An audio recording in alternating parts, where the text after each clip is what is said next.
This program is brought to you by the Genesis Communications Network, a world leader in talk radio since 1998. Visit GCNlive.com today.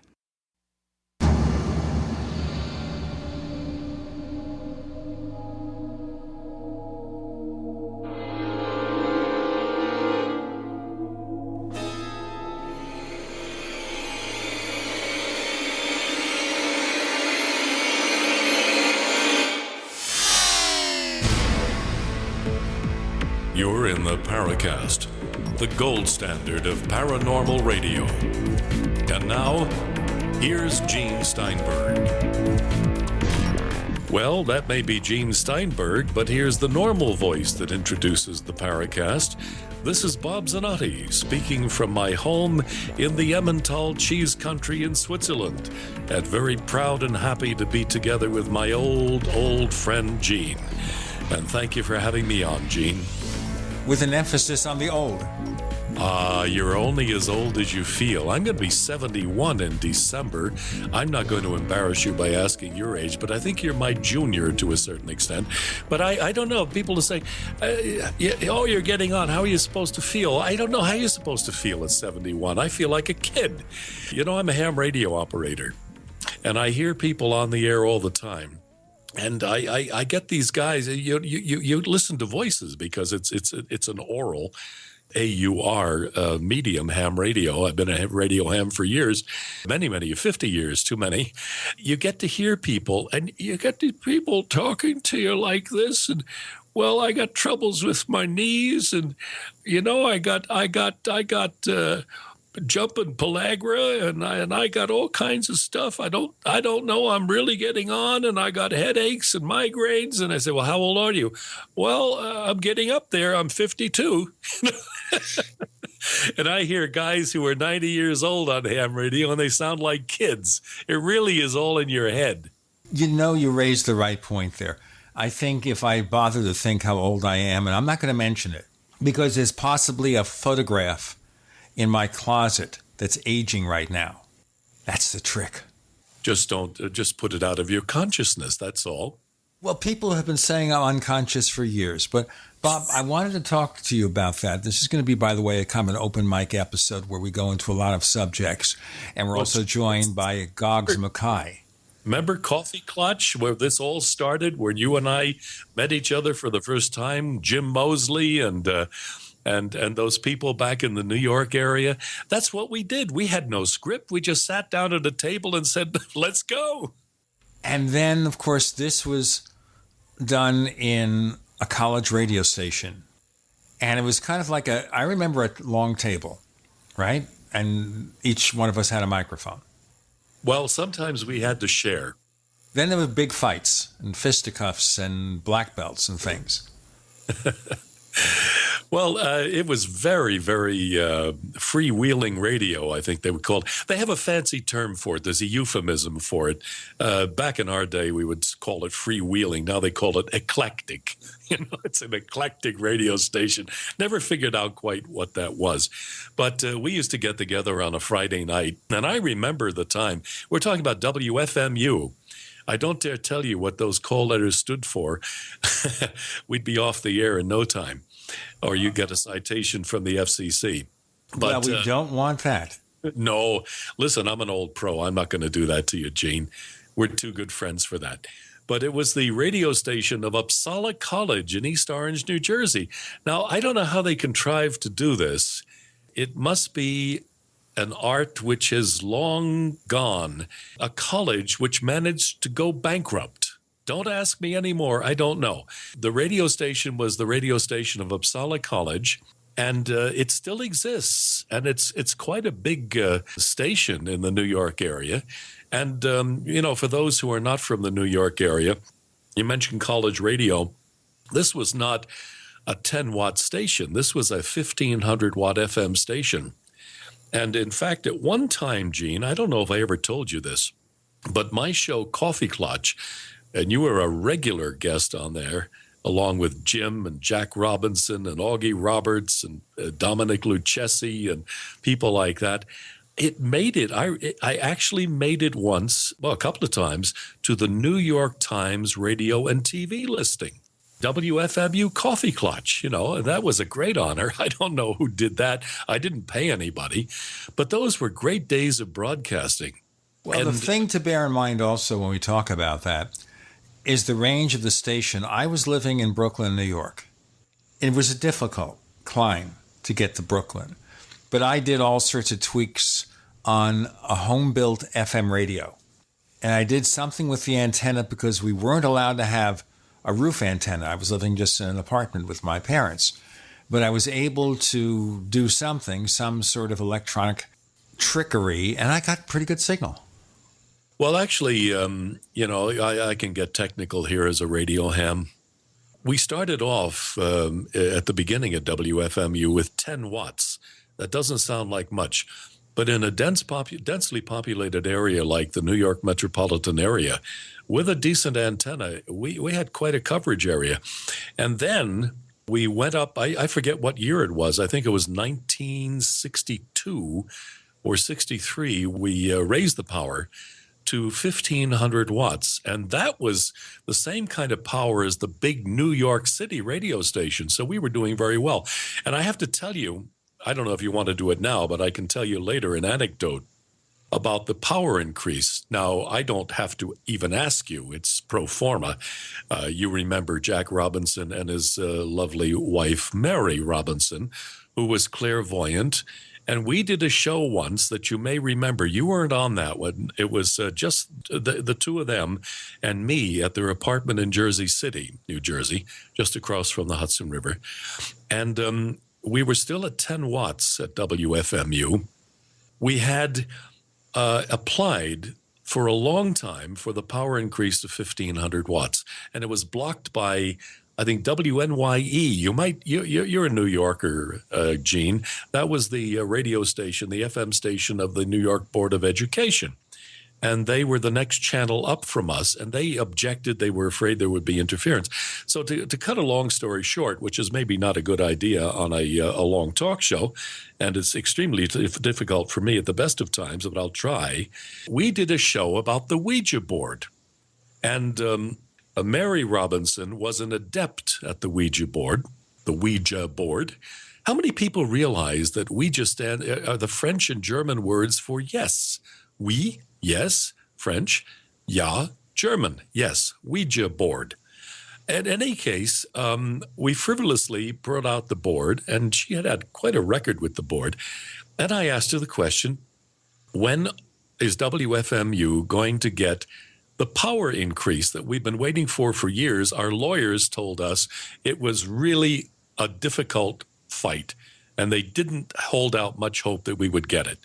And then she came out, this was, I think, November, just before October, November.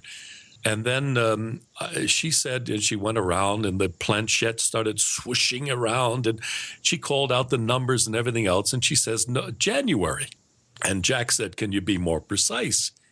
And she said, I get 15, 20, something like that. And I said, well, if that comes to pass, you really performed a great demonstration. We got a call at the radio station from our lawyer several weeks later saying the FCC had surprisingly approved our power increase, and the first coffee clutch program with full power of 1,500 watts was, I believe, January the 21st. So what can I say? Well, I recall now hearing your station when it only had 10 watts in Brooklyn when I had to do all that stuff.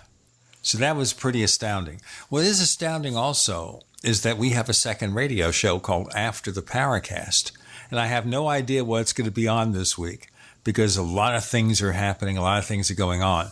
But if you want to know more how to listen to that show and get the commercial-free version of this show, all you have to do is subscribe to the Paracast Plus. Go to plus.theparacast.com. That's plus.theparacast.com. We recently lowered the price. Like Mad Magazine used to say, our price cheap, $4.99 a month. Okay? Got to have the 99. We can talk about that, maybe the psychological impact of 99 cents. But that's not the time. We're doing kind of a open mic discussion here with Goggs Mackay. and Bob Zanotti and Gene Steinberg. You're in the Paracast.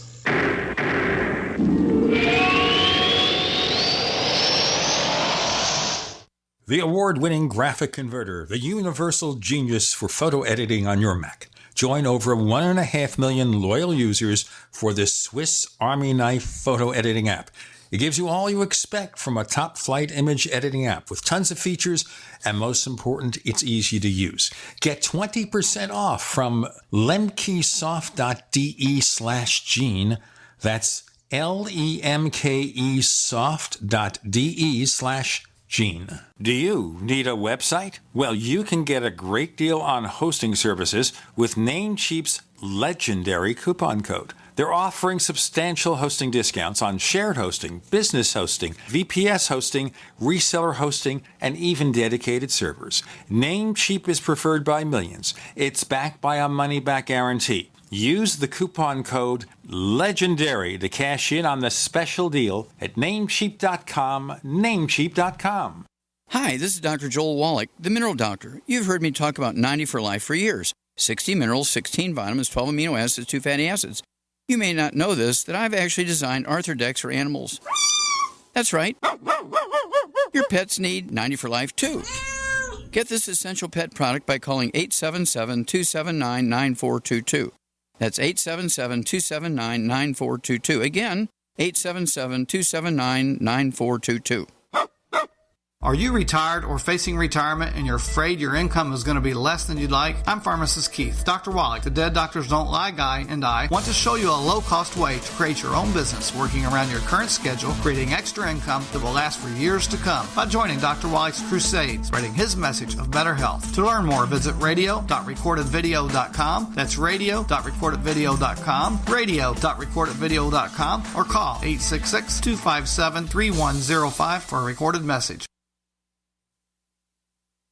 Looking for that edge during those intimate moments? We see many ads for enhancement, but the side effects include death. At GCN Team, we should change the Healthy Body, Brain, and Heart Pack to the Healthy Libido Pack. The brain and heart are not the only organs that require a healthy vascular system. For proper blood flow at the right moment, go to GCNteam.com or call 877-878-4203. That's 877-878-4203. That's 877-878-4203.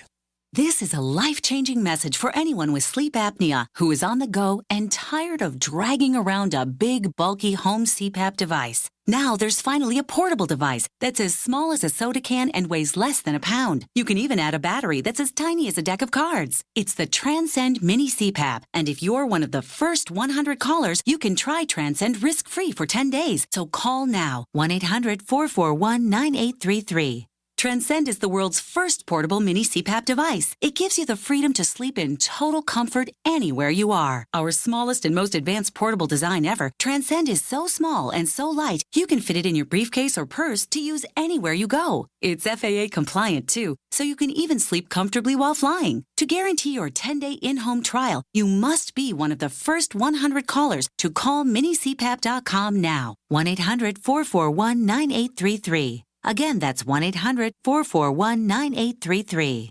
Paid non-attorney spokesperson Adam Pulaski of the Pulaski Law Firm with principal office in Houston, Texas is the attorney responsible for the content of this ad. This ad is not legal advice, and the choice of a lawyer should not be based solely upon advertisement. Services may not be available in all states. Attention Xarelto users. If you or a loved one took Xarelto and suffered a serious bleeding event, you may be entitled to financial compensation. Xarelto is a popular prescription blood thinner used to prevent blood clots and protect patients from strokes. These serious bleeding events have led to numerous cases of hospitalization and even death. Phone lines are open 24/7. Call 800-261-0937. That's 800-261-0937. We'd like to hear from you. If you have a comment or question about the Paracast, send it to news@theparacast.com. That's news@theparacast.com. And don't forget to visit our famous Paracast community forums at forum.theparacast.com. Now, just to point out, folks, Chris O'Brien is around in Thailand, and the time zone difference is pretty wacky.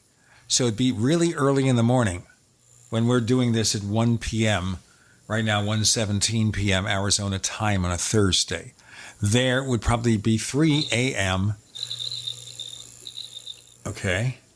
And I'm hearing crickets. which is usually the response that I get to my jokes. I can hear them even over here in Switzerland. You got very loud crickets there, Gene. Right, very noisy.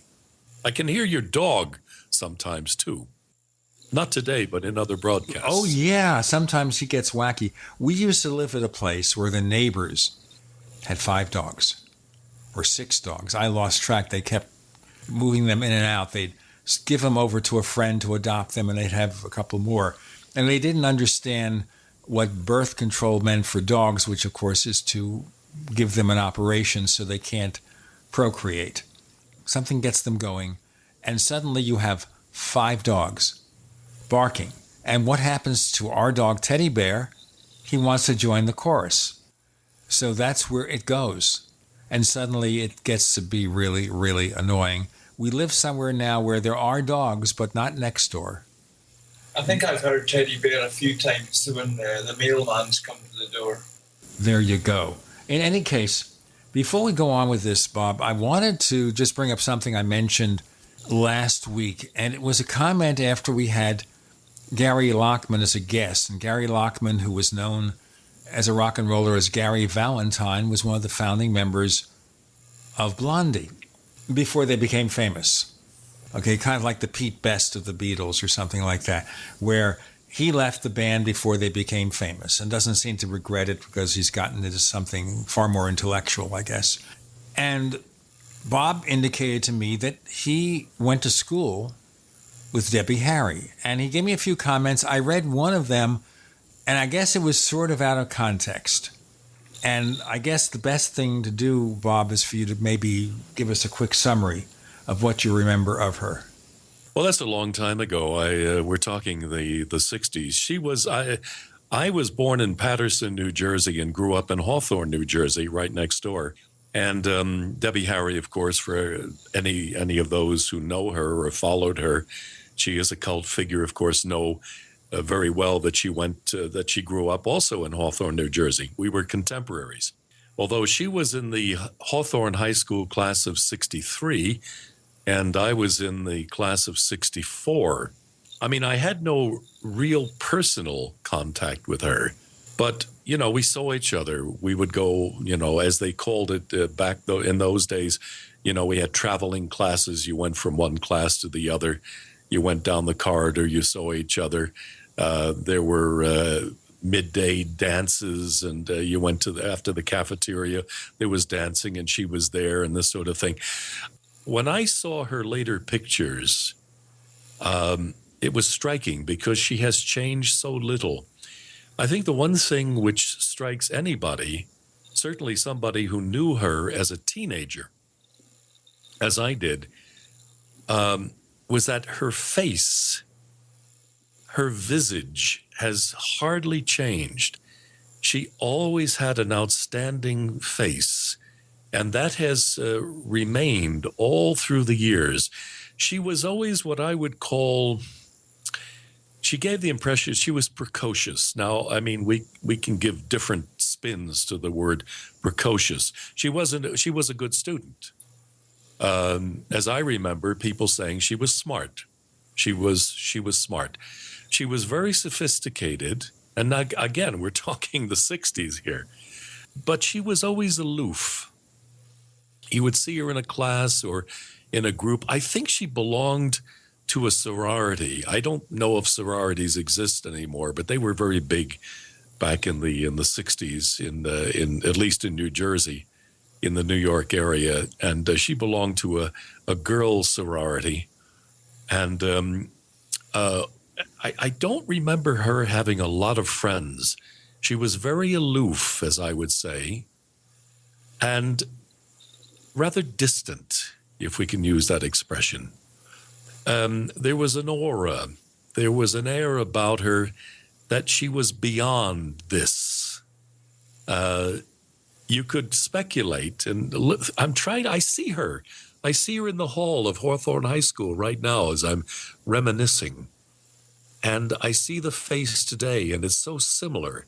She had a radiation. She had an aura about her. You knew that there was something special about this girl, and we called them girls at the time. if that's not politically correct, and I really don't care because I don't believe in political correctness. I think political correctness is a muzzle to keep us from saying what we really think, and that's against the American First Amendment. Anyway, in any case, she was very special. Somehow, in hindsight, you could imagine that she was destined for something special. Yeah, do you think she knew that herself, or she considered herself that she knew she was going places in the world? Do you think that she knew that? A very good question, Goggs, and I would confirm that. I think that's a very eloquent way of putting it. She knew it. She had this aura, which is, also an esoteric term or a metaphysical term. I can't read auras, but she had this. That was her persona. She was destined for other things. She was not part of the mainstream of school. I don't remember her having many friends. And I do remember one thing that a lot of guys, a lot of boys remembered very well, and others, probably a lot of other people who looked at her sort of cross-eyed. During the summers, we all went, that was traditional, we went to the Hawthorne Memorial Swimming Pool. Now, anybody from Hawthorne will be sort of rolling their eyes and say, oh, yeah, I remember that, And she would strut along the concrete side of the public swimming pool, which is fairly large, in a rather brief bikini. Now, for those who don't realize, who are used to going to nude beaches in Miami and some other places these days, I mean, we're talking the 60s now. And there was a rule. I remember I Dream of Jeannie. There was an American hang-up, and Goggs, maybe you as a Scot, being from this side of the Atlantic. I'm in Switzerland, you're in Scotland. Of course, we were far ahead over here with this sort of stuff. But America is basically, or it was anyway, a very Puritan society. They had this above the navel rule. I mean, they did have two-piece bathing suits. Yeah, back in the 60s, but that was it. Remember Dream of Jeannie? You never saw her navel. That was a big thing about the show, and kind of like a house joke. You couldn't see her navel because of the requirements of TV at that time. Boy, have things changed. We got more to come. We got Goggs Mackay and Bob Zanotti. You're in the Paracast.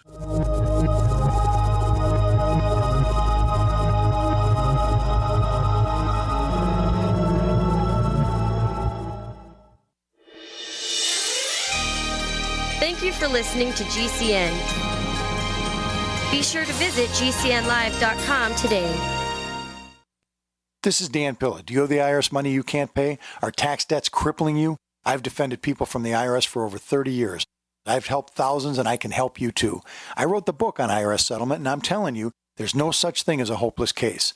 Call 800-34-NO-TAX to finally get free of IRS debt. With the IRS's new programs, there's never been a better time to solve your problem. Call 800-34-NO-TAX. That's 800-34-NO-TAX, or my website, danpilla.com.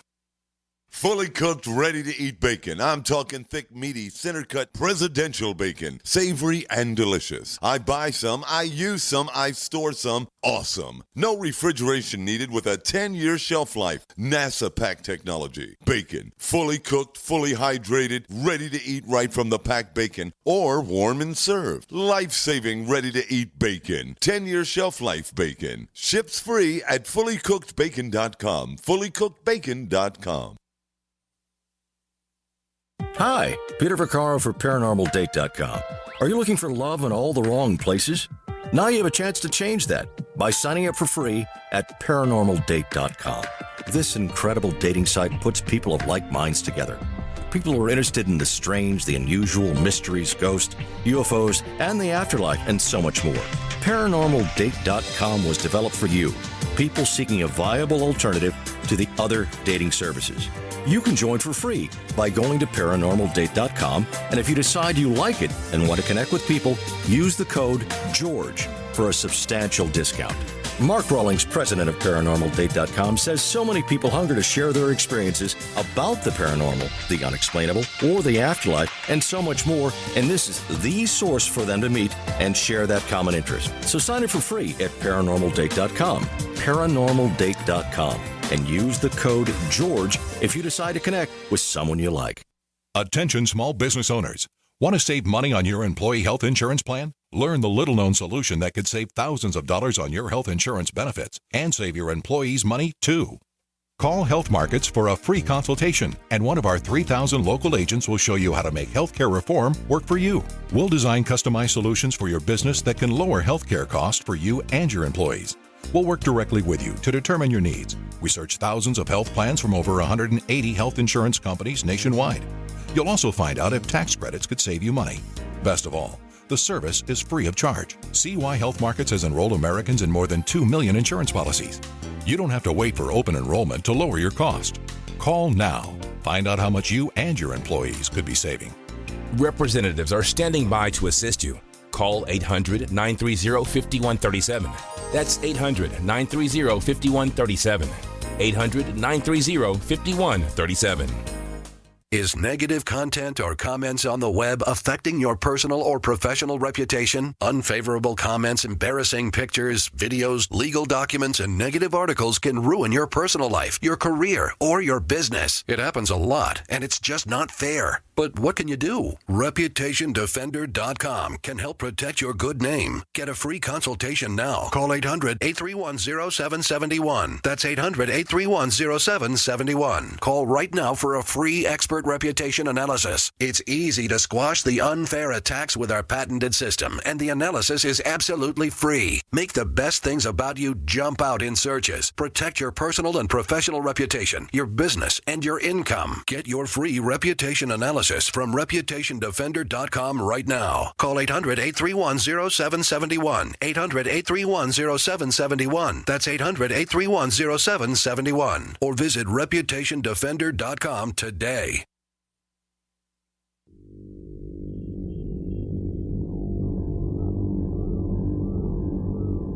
This is Jacques Vallée. You're listening to the Paracast, the gold standard of paranormal radio.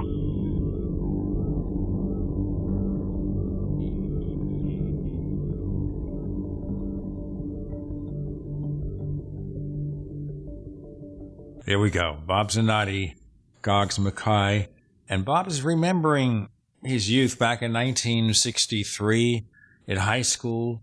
Debbie Harry, kind of strutting her stuff a little bit, trying to be like a show person, right? That she had show business in her soul. Would that be the right vibe? She did. And since we're on a paranormal show, the Paracast, I think I would be permitted the indulgence of even speculating about reincarnation.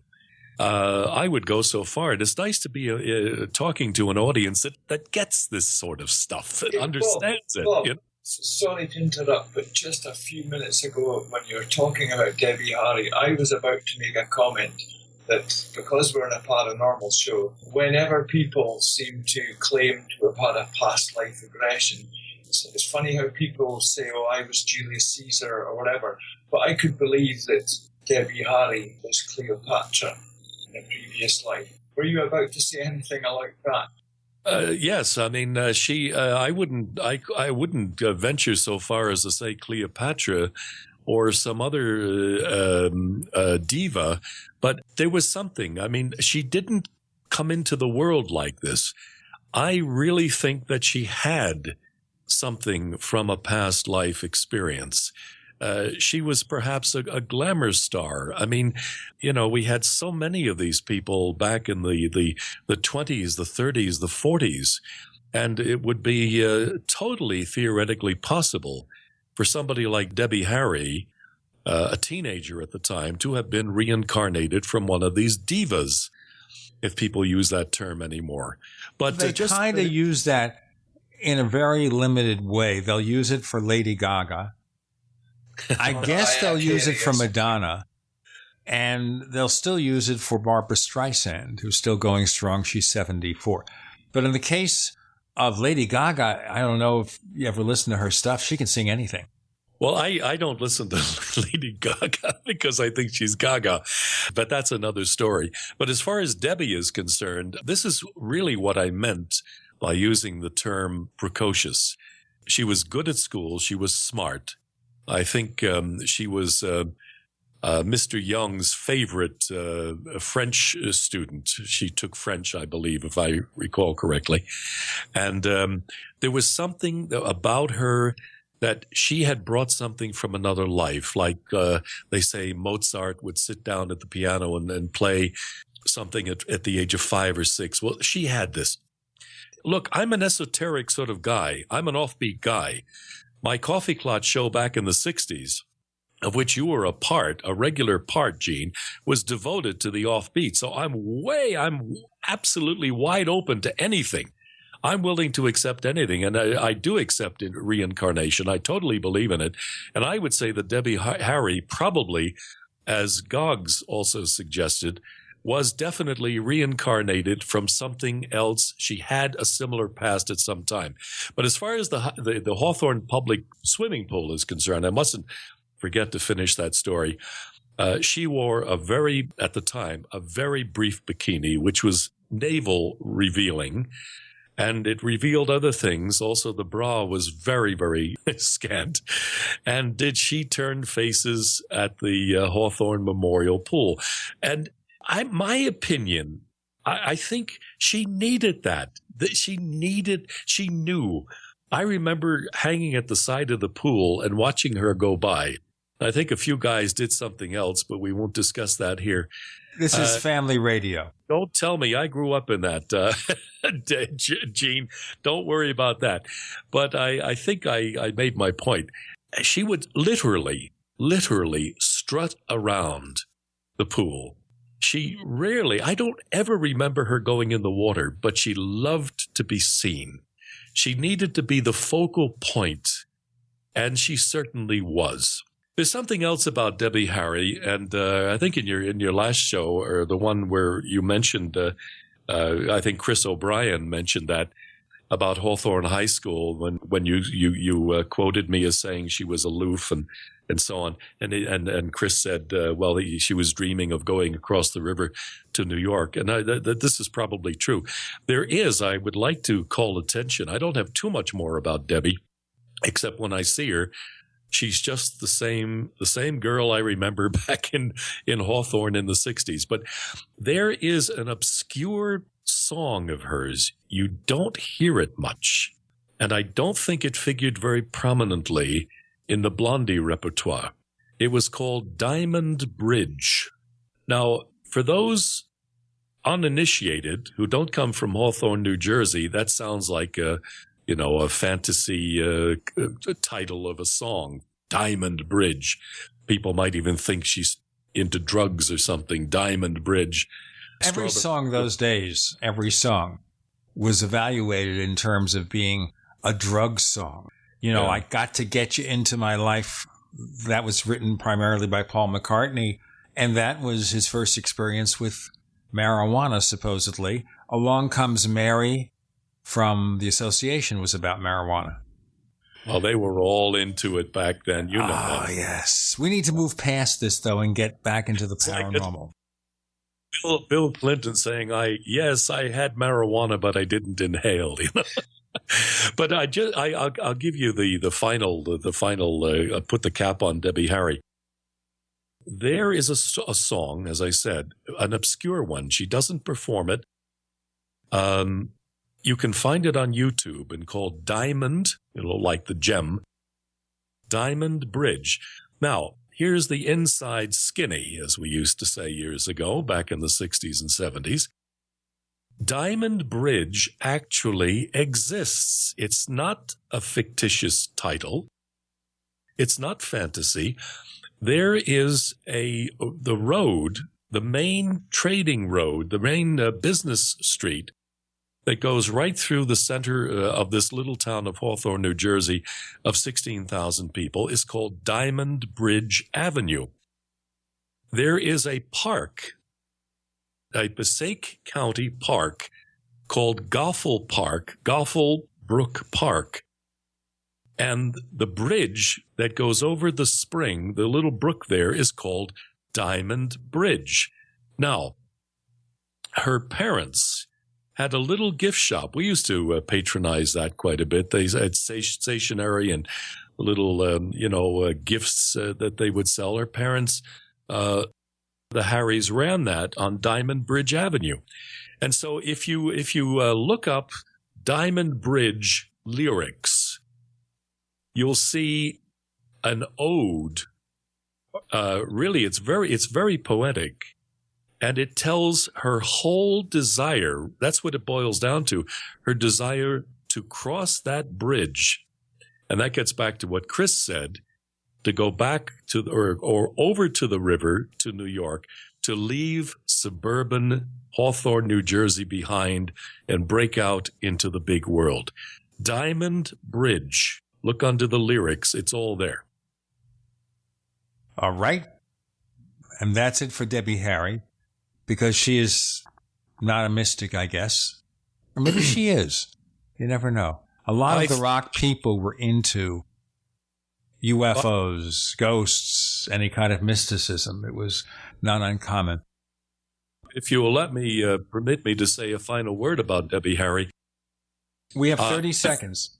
Okay, I have no inside information, but it wouldn't surprise me a bit to know that she was into the esoteric or the paranormal. I think she was a very bright girl and probably might very well be open to it.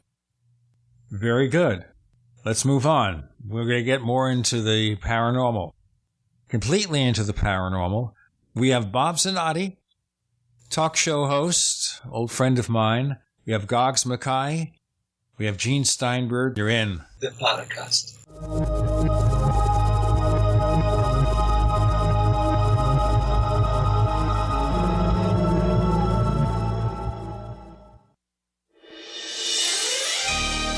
Thank you for listening to GCN.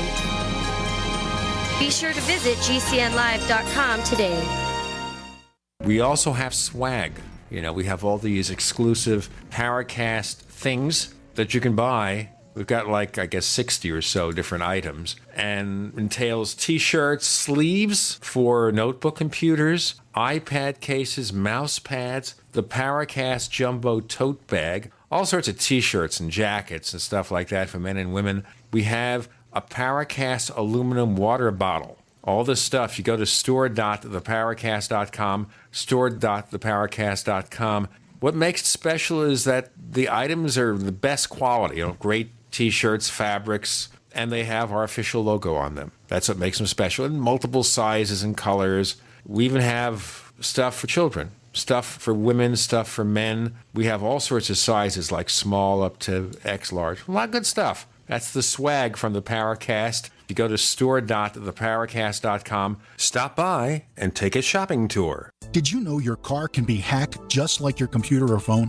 Hackers can hijack the signal of your own key fob to burglarize your vehicle in seconds. The Black Hole Faraday key fob bag is a signal impenetrable shield that stops these hacks in their tracks. Protect one of your most valuable assets. Go to hackproofbag.com. That's hackproofbag.com and use promo code RADIO to get 20% off. Or call 805-222-4584. 805-222-4584.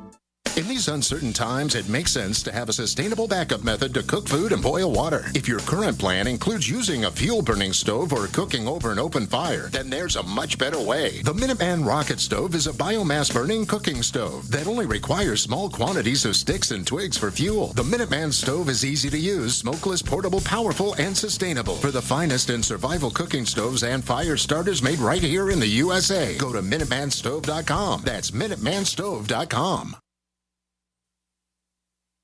Are you one of the 70% of Americans that want to own your own business? Afraid to leave the security of your current job to pursue your dreams? I'm Pharmacist Keith. Dr. Wallach, the Dead Doctors Don't Lie guy, and myself want to show you a low-cost way to create your own business, working around your current job schedule, creating extra income for you and your family by joining his crusade, spreading his message of better health. To learn more, visit radio.recordedvideo.com, radio.recordedvideo.com. That's radio.recordedvideo.com. Will the government protect your family from Iran and North Korea's newest weapon, EMP? We buy guns to protect ourselves, home, health, and car insurance for accidents. Maybe you also have food storage. But how would you keep your refrigerator running in a long-term EMP blackout? Using tested military designs, the Solarc EMP-hardened solar generator protects and powers your critical appliances for years without burying items underground or wrapping them in aluminum foil. Unlike other preps, Solarc is used every day to help offset your electric bill automatically. Visit PortableSolarLLC.com to learn how easily expandable the system is. Solarc is the most affordable and powerful solution on the market. The whole system even fits in the back of a pickup or SUV and can install in less than an hour. See for yourself why Solarc beats other off-grid systems at PortableSolarLLC.com. Don't wait for the government. Go to PortableSolarLLC.com to learn why Solarc is energy insurance for your family. Why be held hostage by your wireless carrier for 2 years? What if you had no contract, no activation fees, no hidden costs, tracking, tracing, harvesting customer data, or draconian gimmicks? All on America's largest 4G LTE, GSM, and Sprint networks. Introducing Pix Wireless. Activate your Sprint, AT&T, or unlock GSM phones with Pix and choose from an arsenal of monthly plans or build your own. Starting at only $2.99 per month. Get connected now. Call or click 1-866-205-9513 or PixWireless.com, spelled PIXWireless.com. Pick Pix and get connected today. This is Leslie Kane, and I'm with the Coalition for Freedom of Information, and you are listening to the Paracast. Chris O'Brien is hanging out in Thailand. The poor soul. Eating pad thai or something like that with chicken. We have Goggs Mackay and Bob Zanotti. We're remembering the past and covering a lot of different things. And I wanted to bring up something more current, but only in a general sense. Now, every time Bob and Goggs, we try to talk about politics on this show, people freak because it's so polarized.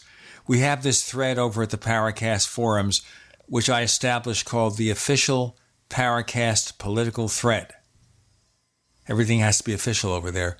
And boy, the back and forth gets to be pretty hot and heavy, especially during the election.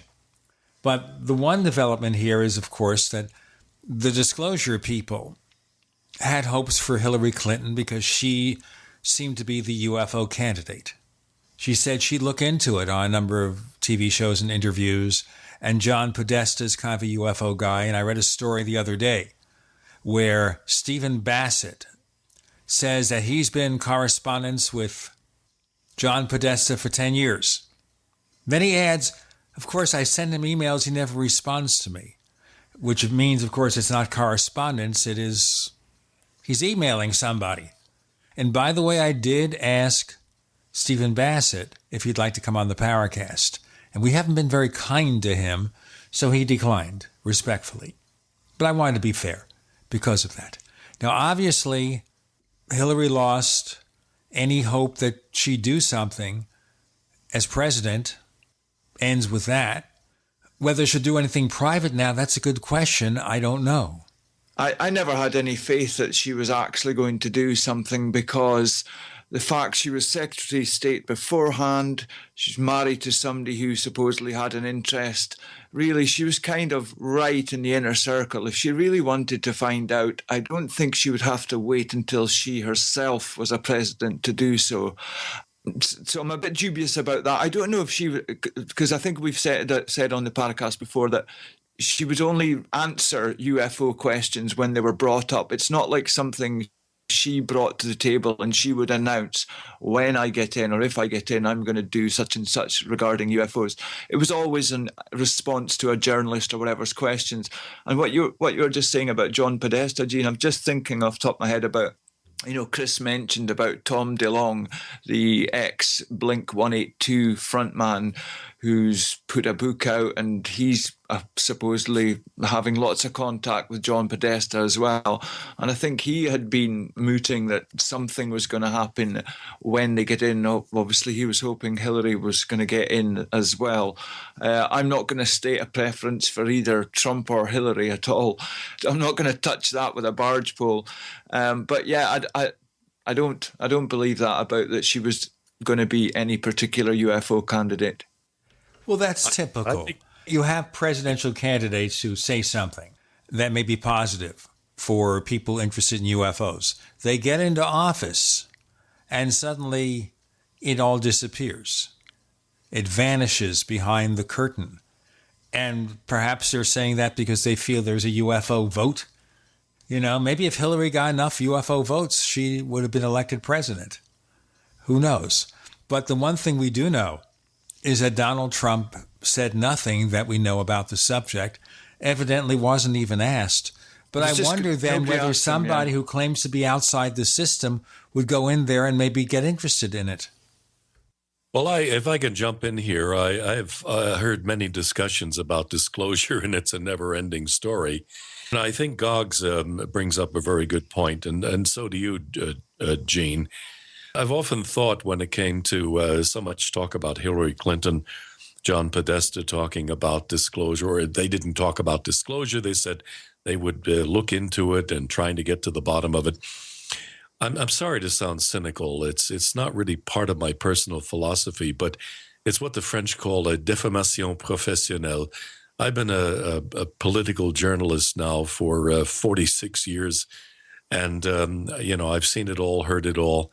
And as much as I would like to be optimistic, and I try very hard to be optimistic, I can't help but be cynical about this as far as Hillary Clinton is concerned. I think you're right, Gene.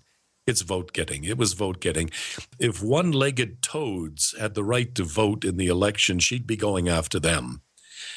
She was going after anybody who had the right to vote. And of course, it's cheap and easy.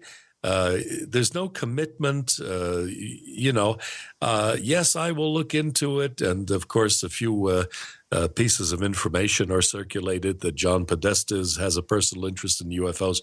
That certainly is no guarantee that she's going to get to the bottom of it. And it's no guarantee that there's going to be disclosure.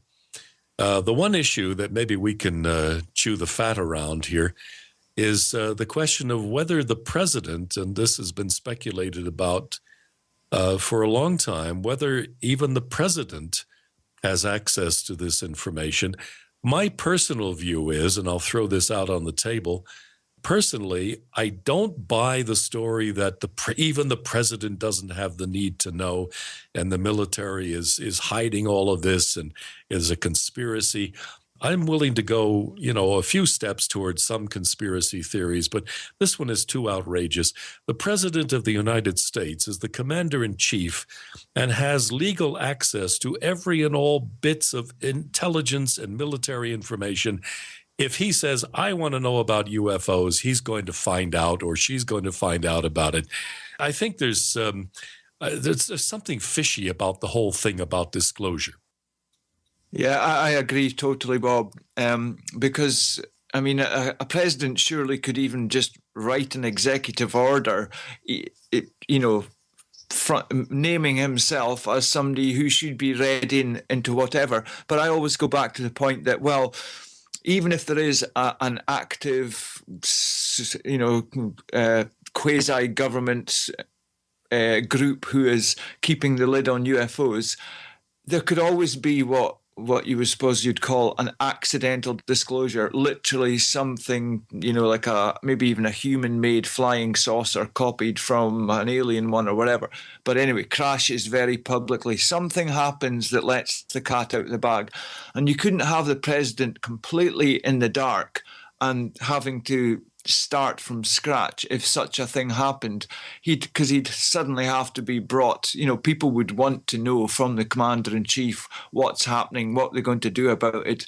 And I don't believe that they would only brief a president if such a thing were to happen. I do believe that maybe depending on who's in, or maybe depending on who's got to do the telling, if you like, doing the briefing, maybe they get told certain differing amounts, and maybe their different presidents are interested to different degrees. We know Carter would have been interested, and maybe they get as much as they kind of want. And, I don't think Obama, he's never, to me, I know he's made the odd kind of funny comment about Roswell and Area 51 or whatever, but I never got the impression he was even remotely interested. And let's face it, we all know people, our family members and stuff, they've got zero, not even a 1% interest in UFOs.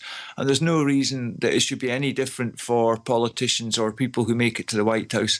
So I've got to think that really, as Commander-in-Chief, head of the country, that I think if there's something to be told, like if there is active American participation, military, whatever, I think they would need to be told pretty early on, to a degree, and they've got to swear all kind of, oaths of office, and it's just expected that they're going to be able to, handle classified information. And it's not like they're kind of low down on the pecking order of how much they should be exposed to, what they should be read into. I mean, there absolutely should be. I mean, this whole, 37 levels of top secret above the president. Well, I had a top secret clearance, and I'm not saying I had access to everything or whatever, but the idea that there's 37 levels above whatever, and you would imagine each level is even more kind of as a smaller level in terms of how many people are exposed to this information. That just makes no sense to me at all. You've literally got things that are top secret, and then they're compartmented by code words, and you're either in them or not, and they are kind of at the same level. There's no like super secret anything. It would just be something restricted to fewer and fewer people, but there's no kind of pecking order to that. Not that I'm aware of anyway, and I certainly don't believe that the president has, that the people in the UFO secret are 37 levels above the president. I've never bought that at all either, Bob. Let's continue with that in our next segment. Disclosure. What do the presidents know or don't know? And are they given information that makes them not want to tell you about it? Bob Zanotti, Goggs Mackay, you're in the Paracast.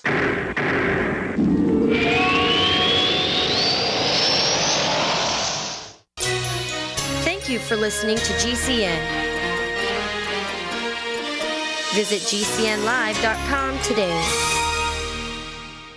Attack of the Rockoids has been well received by critics and readers alike. It's a thrill-a-minute story you'll never forget. A former U.S. military intelligence officer is haunted by intense dreams about a beautiful woman pleading for his help after a terrible battle in outer space. But the dreams turn out to be true and thrust him into a telepathic love affair with a woman whose faraway planet is intent on destroying the Earth. And now the gripping tale continues in The Coming of the Protectors. It's the second book of the Rockoids trilogy, a galaxy-spanning adventure that pits our hapless heroes against powerful, fanatical enemies that threaten the lives of freedom-loving beings everywhere. Attack of the Rockoids and The Coming of the Protectors. Classic science fiction at its best, available now. For more details, visit rockoids.com. That's ROCKOIDS.com. You've seen crazy diets to lose weight. At GCN Team, our healthy body weight loss system simply neutralifies the body, bringing down cravings. It has been proven that nutritional deficiencies drive appetite for carbs, sugars, and fats. Lose weight the easy way. Find us at GCNteam.com or call 877-878-4203. Fighting cravings is a fool's game. Give the body what it needs to be satisfied. Again, 877-878-4203. That's 877-878-4203. There is an affordable alternative to the high cost of healthcare that offers freedom from insurance while providing compliance with the Obamacare individual mandate. Imagine having access to quality, affordable healthcare that allows you the freedom to choose your doctor and hospital. Members can share up to 100% of necessary medical expenses, including some alternative treatments. Find out how you and your family can contain healthcare costs without giving up your freedom. Go to libertyoncall.org. That's libertyoncall.org.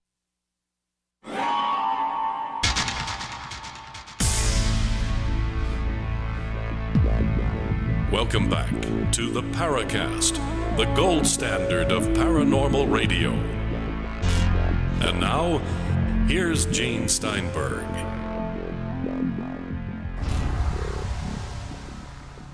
I'm Gene Steinberg, and I want to remind you that we've got that special feature of the Paracast called the Paracast Plus. New lower prices starting at $4.99 a month.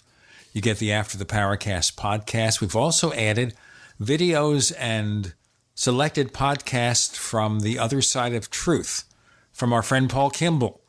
And we're adding more and more episodes as time progresses here. We just added a video featuring Kevin Randall. Really beautiful quality and everything. That's part of what you get when you join the Paracast Plus at plus.theparacast.com, plus.theparacast.com.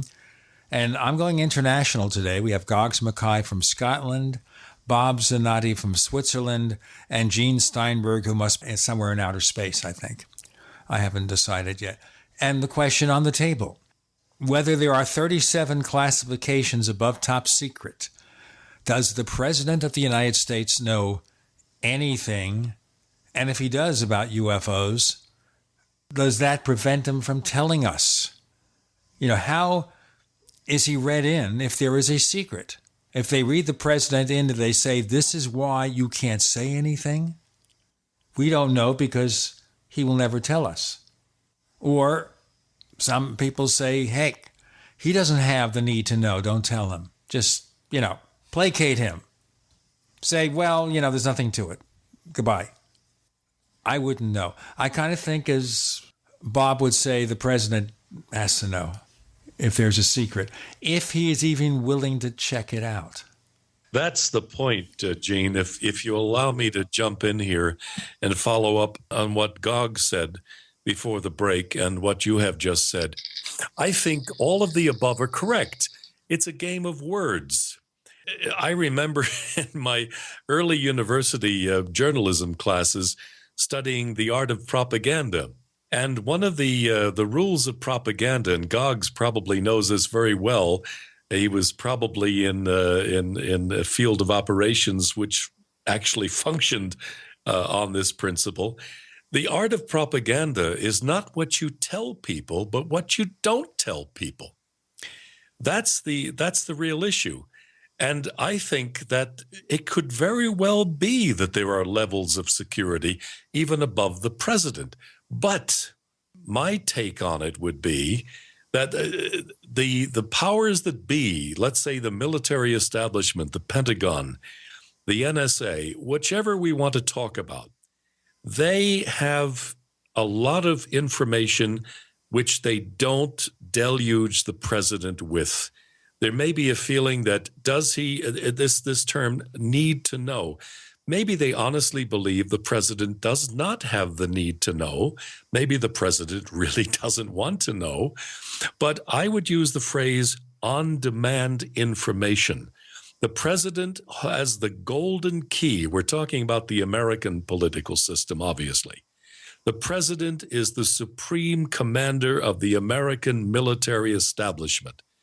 Constitutionally, he has the right to know everything every single day. Even Donald Trump now is being given daily top-level, high-security data information to prepare him for the presidency. There are so many problems in our world, and I'm speaking now as a seasoned political journalist and international broadcaster, an old shortwave guy who dealt with a lot of this peripheral stuff.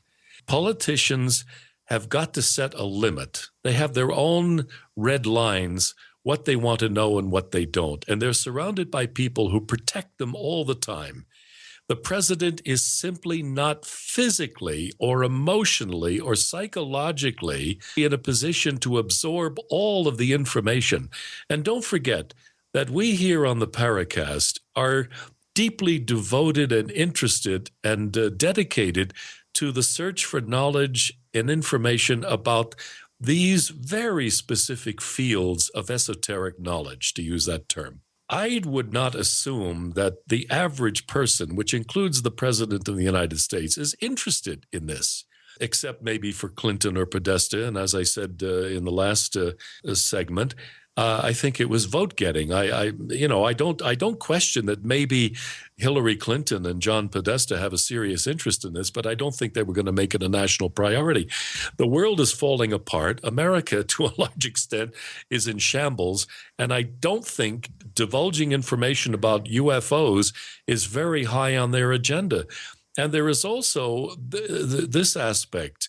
If the president wants to know, he or she holds the golden key to all information. There is no wall, there is no lock that the American presidency cannot unlock. I'm convinced of that.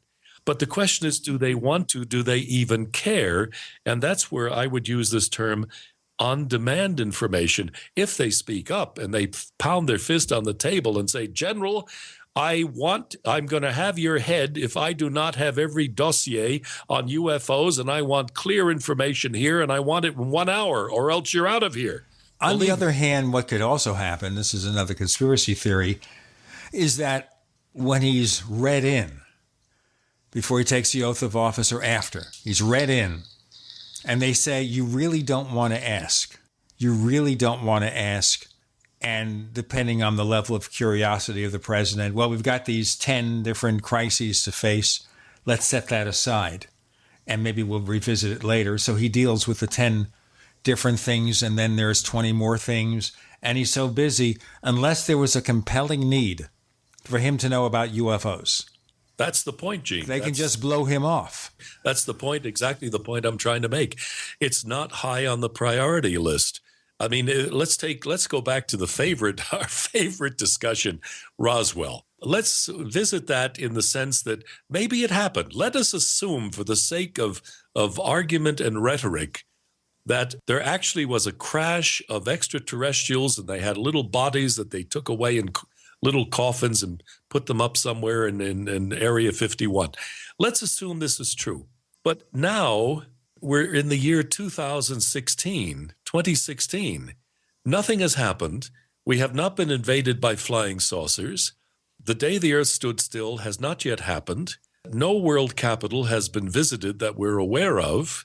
I mean, there's lots of stuff below the surface brewing, but it's not enough to awake the interest of someone as powerful as the President of the United States or the President of France or the Chancellor of Germany. They've got other problems, or the British Prime Minister. If the world is not in immediate threat of these things or from these things, they're not going to worry about it. Maybe there was some scuttlebug. Let's say a president, for example, or a prime minister was told at a cocktail party somewhere, well, Madam Prime Minister, or, Mr. President, he might say, hey, is there anything to this flying saucer stuff? He's, we got lots on it, but there's really nothing to worry about. But you got a pile of other stuff on your desk. I don't doubt for a moment that discussions like this actually happen, but they never come to the surface because there's no immediate need. There is no national threat. And that is the threshold in which a head of state or powerful person will kick in. Is there a national threat? Is there a national danger? And so far as we can see, UFOs do not create or do not represent a national or international danger. Now, let's get back to this conspiratorial version of that, Bob. And that is, okay, no threat to national security. Or the reverse is true. They know UFOs are hostile. They have some kind of intent to harm us, or they appear to have that intent. We don't know. We can't do anything about it, Mr. President.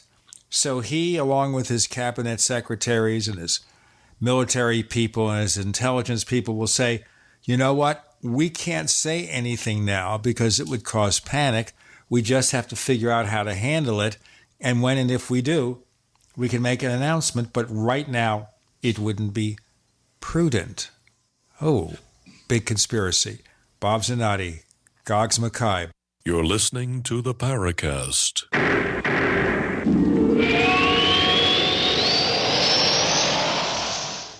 The award-winning graphic converter, the universal genius for photo editing on your Mac. Join over 1.5 million loyal users for this Swiss Army knife photo editing app.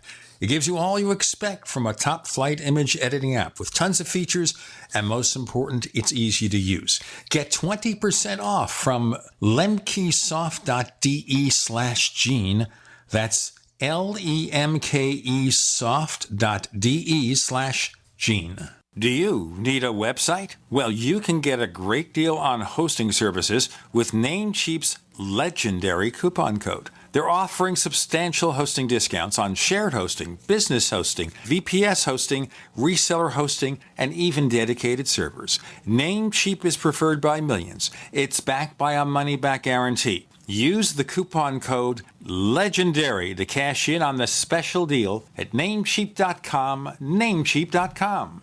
What would your life be like if you woke up each morning with new vitality, feeling better than you have in years, and you noticed a difference in your sleeping patterns, blood sugar levels, and had a sense of well-being overall? There's something that is changing thousands of people's lives, and you could be one of them. It's called Heart and Body Extract. Sharon Harris, co-creator of Heart and Body Extract, talks about the positive effects of Heart and Body Extract. What happens with the formula Heart and Body Extract is it's giving the body the necessary vitamins, minerals, amino acids, enzymes, and phytonutrients so the body will heal itself. And yes, the body does have the ability to balance blood pressure, balance cholesterol, clean and unclog the arteries. It can also work on balancing the circulation for diabetics. So the body is an amazing thing. It simply needs some help so it has the tools to heal itself. Heart and Body Extract gets results. To order your 2-month supply, call now, toll free at 866-295-5305. Order online at hbextract.com.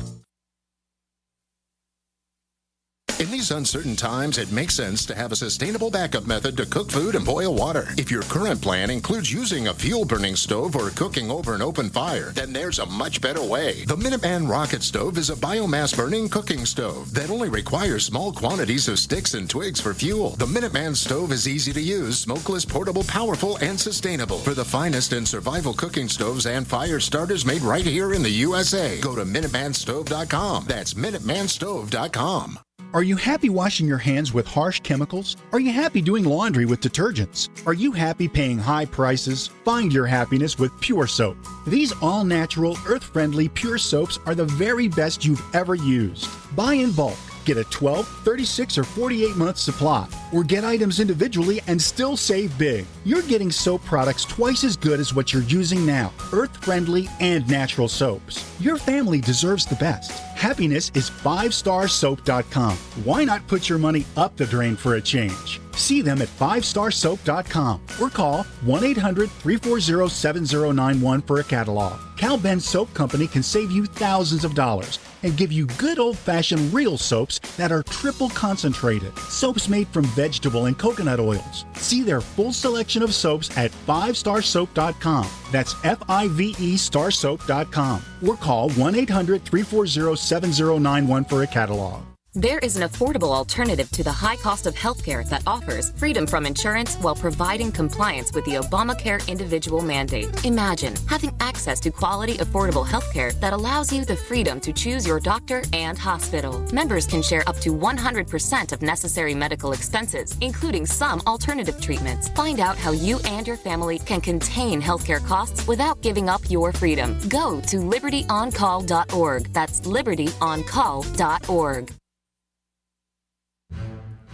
We'd like to hear from you. If you have a comment or question about the Paracast, send it to news@theparacast.com. That's news@theparacast.com. And don't forget to visit our famous Paracast community forums at forum.theparacast.com. Can't keep the guy from performing. Bob Zanotti, Goggs Mackay. So, Goggs, when it comes to the ultimate conspiracy theory, UFOs are hostile, keeping it a secret would make sense, wouldn't it? Yes, I mean, as much as I would like to think, we would have a right to know, I do understand that with the people who have to make decisions about these large questions, well, we know sometimes even just with maybe bad weather coming, a tornado coming, or something, a hurricane coming, often the roads can get totally jam-packed with people leaving.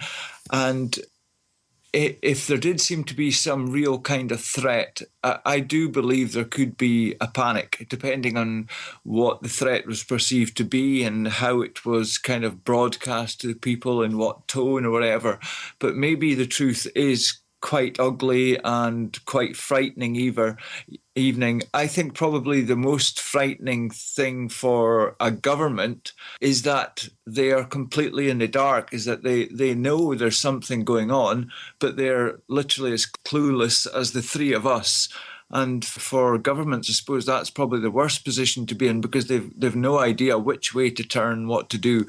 They don't like to be seen by the electorate, by the people, to not have a handle on things, and to have to admit that, yes, this is definitely going on worldwide. We don't know what it is. We can't or haven't made contact. We don't know what the intentions are. We cannot work it out.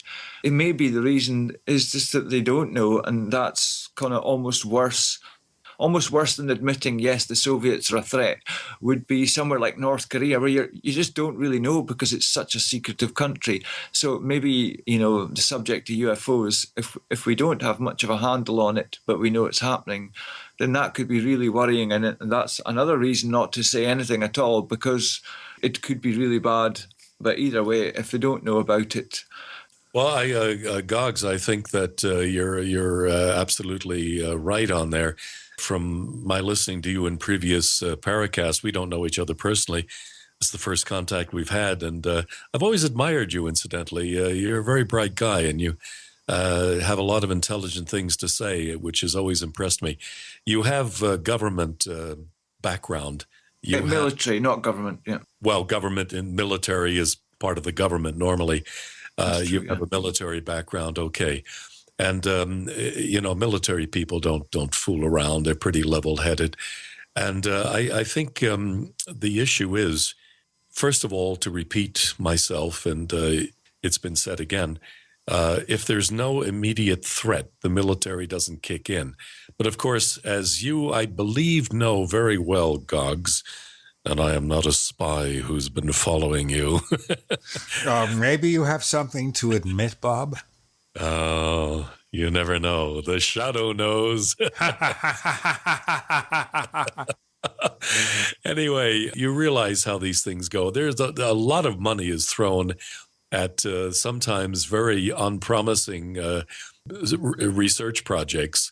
And it could be flying saucers, it could be telepathy, it could be training frogs to assassinate political leaders or something. The military establishment and certainly the secret services spend huge amounts or squander huge amounts of money in this. But I think an ironclad security, an ironclad secrecy, if there were really a phenomenon, I'm not the first one to say this, I know it, but it should have come out by now. Of course, there are those who claim it has. We just haven't looked for it, that's all. But I think the first reaction, as I say, of the military is going to be, is there a national threat? And we know NATO has a lot of intelligence information. There is a lot of international the allied or friendly nations have a lot of information exchange.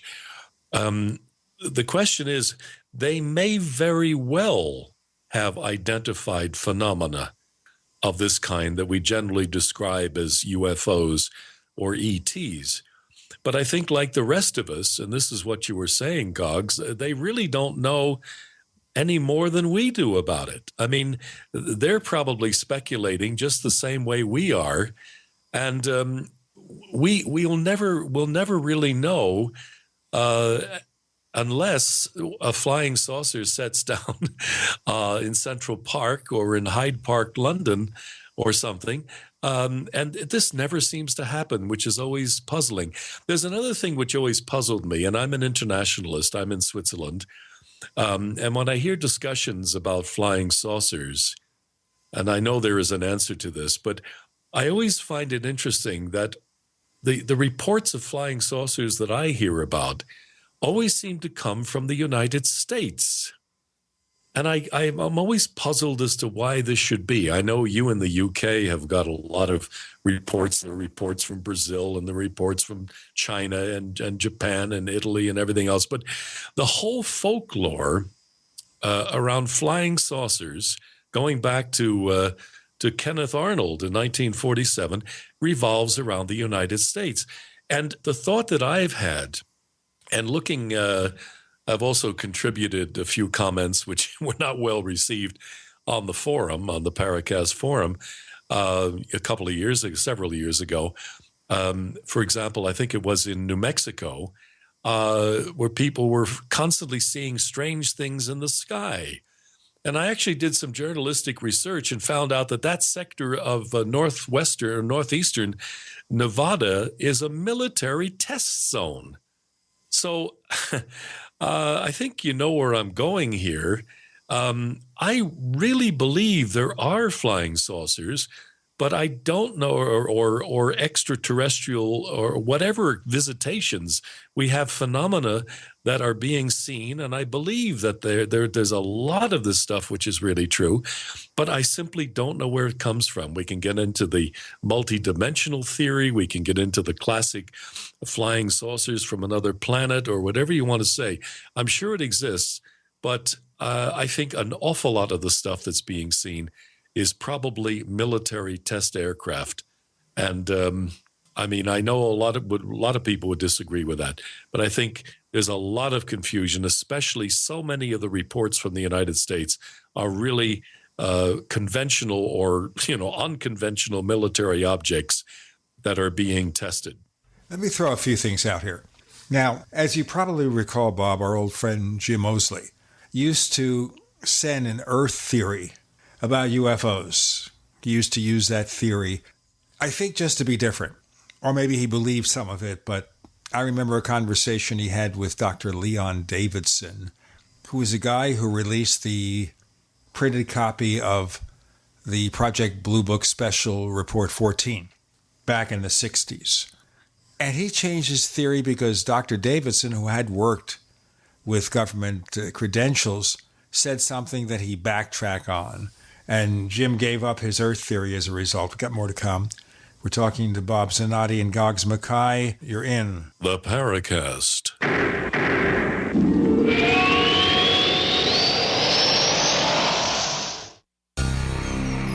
Thank you for listening to GCN. Visit GCNlive.com today. How confident are you in your food storage? If it was all you had to rely on, would it sustain your family? Hard times, good times, or any time, NuManna Storable Food is the proven superior choice. Learn for yourself what happened when one man ate only NuManna Storable Food for an entire month. Online at PowerPrepper.com. That's PowerPrepper.com. Experience the NuManna difference. American-made food stores I love to eat. Yum! Paid non-attorney spokesperson Adam Pulaski of the Pulaski Law Firm with principal office in Houston, Texas is the attorney responsible for the content of this ad. This ad is not legal advice, and the choice of a lawyer should not be based solely upon advertisement. Services may not be available in all states. Attention Xarelto users. If you or a loved one took Xarelto and suffered a serious bleeding event, you may be entitled to financial compensation. Xarelto is a popular prescription blood thinner used to prevent blood clots and protect patients from strokes. These serious bleeding events have led to numerous cases of hospitalization and even death. Phone lines are open 24/7. Call 800-261-0937. That's 800-261-0937. You're fired. According to the Small Business Administration, 75% of small businesses plan to eliminate jobs or reduce workers' hours to part-time. You're fired. According to Gallup, the unemployment rate recently jumped to nearly 9%, and the underemployment rate hit a staggering 17.9%. You're fired. 1 out of 3 young adults and 1 out of 2 recent college graduates are underemployed. Hello, I'm Keith Abel, a pharmacist and a home business entrepreneur. In 2011, I became one of those statistics myself. Instead of looking for another job in corporate America, I joined Dr. Joel Wallach, the Dead Doctors Don't Lie guy. We're creating steady incomes for ourselves and would like to show you how to do the same. If you want to supplement your current income, replace your income, so you don't have to become one of the statistics, then give me a call toll-free at 866-257-3105, 866-257-3105. You're fired. Don't wait till you hear those words. Start creating an extra income today. 866-257-3105. Have you ever thought you'd like to flip houses but didn't know how or where to get the money? Are you ready to be your own boss so you can start living the good life? Hi, I'm Preston Ely. I used to be so broke. I had my electricity turned off 9 times, but I figured out a way to quit my job and find financial freedom in real estate. For a limited time, I want to send you a free copy of my smash hit selling book, How to Get Rich in Real Estate. It shows you how to copy exactly what I did so you can make money from the comfort of your own home without even doing any manual labor. I've already given away 5,000 books and they're going fast. To get one before they're gone, call 1-800-958-9256. Listen, if you're sick and tired of stressing about money, this book could change your life. It's short, fun to read, easy to understand, and awesome. To find out how to get your free book while supplies last, call 1-800-958-9256. Call 1-800-958-9256. 1-800-958-9256. Hi, Peter Vaccaro for ParanormalDate.com. Are you looking for love in all the wrong places? Now you have a chance to change that by signing up for free at ParanormalDate.com. This incredible dating site puts people of like minds together. People who are interested in the strange, the unusual, mysteries, ghosts, UFOs, and the afterlife, and so much more. ParanormalDate.com was developed for you, people seeking a viable alternative to the other dating services. You can join for free by going to ParanormalDate.com, and if you decide you like it and want to connect with people, use the code GEORGE for a substantial discount. Mark Rawlings, president of ParanormalDate.com, says so many people hunger to share their experiences about the paranormal, the unexplainable, or the afterlife, and so much more, and this is the source for them to meet and share that common interest. So sign up for free at ParanormalDate.com, ParanormalDate.com, and use the code GEORGE if you decide to connect with someone you like.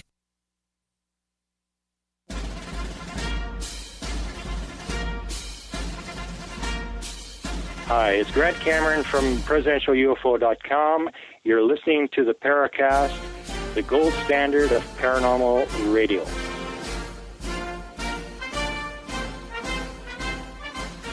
Okay, continuing with Bob Zanotti and Goggs Mackay. Chris O'Brien is in Thailand, sleeping when this is happening. I could use a nap myself. You get older, you want a nap. Okay, now, one of the early linchpins of the UFO field is the Kenneth Arnold sighting, June 24th, 1947, 9 objects seen near Mount Rainier in the state of Washington. He estimated that they traveled at 1,200 miles an hour. Now, if you look at your historical record, you'll find that the speed of sound, less than half that, was not exceeded until later that year. So if Arnold was correct in that estimation, then supposedly these craft were flying faster than any known aircraft. But there could be other solutions there. Number one is he was wrong with his estimates. For whatever reason, maybe they were going 500 miles an hour. Perfectly possible. Maybe he was wrong. Maybe there were test aircraft that could go Mach 2, okay? But officially, they didn't exist for a couple of years or so later. So right there, what would have happened to the UFO field if Kenneth Arnold's sighting was easily explained as just test aircraft? That's the end of it. It doesn't mean there wouldn't be UFOs, but certainly one of the main reasons for all the publicity was the way he described those objects, saucers skipping across water or some such, and they said flying saucers, and that was it. It became a cultural phenomenon.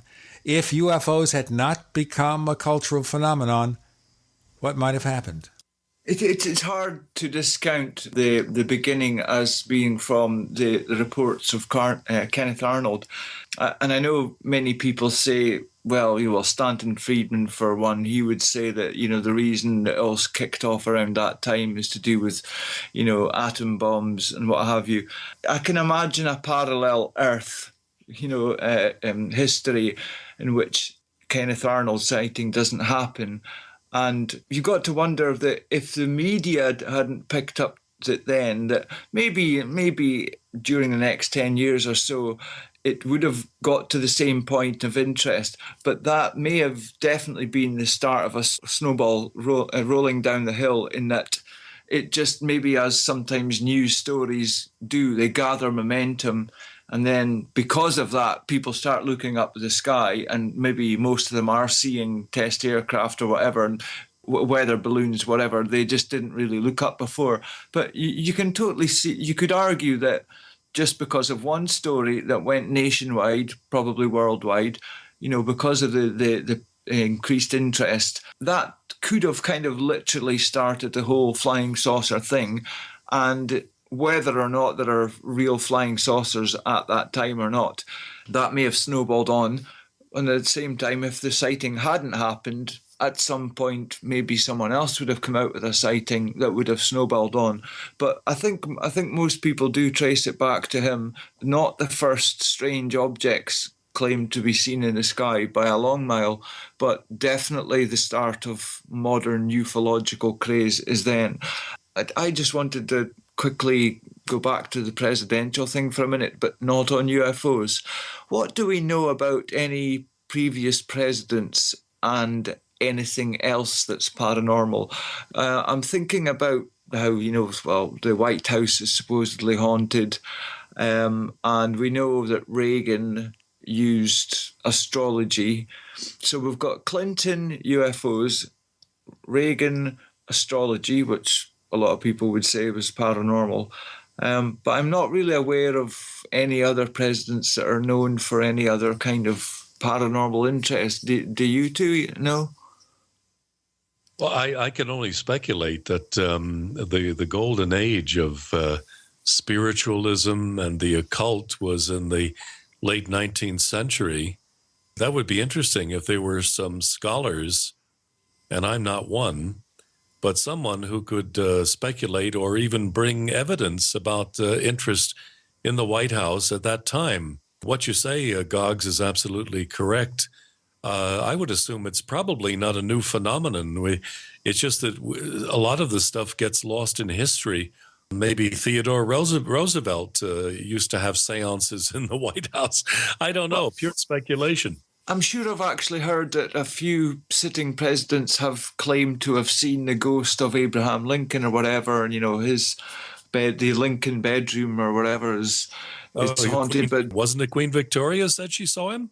I'm not sure, actually, but I definitely seem to remember.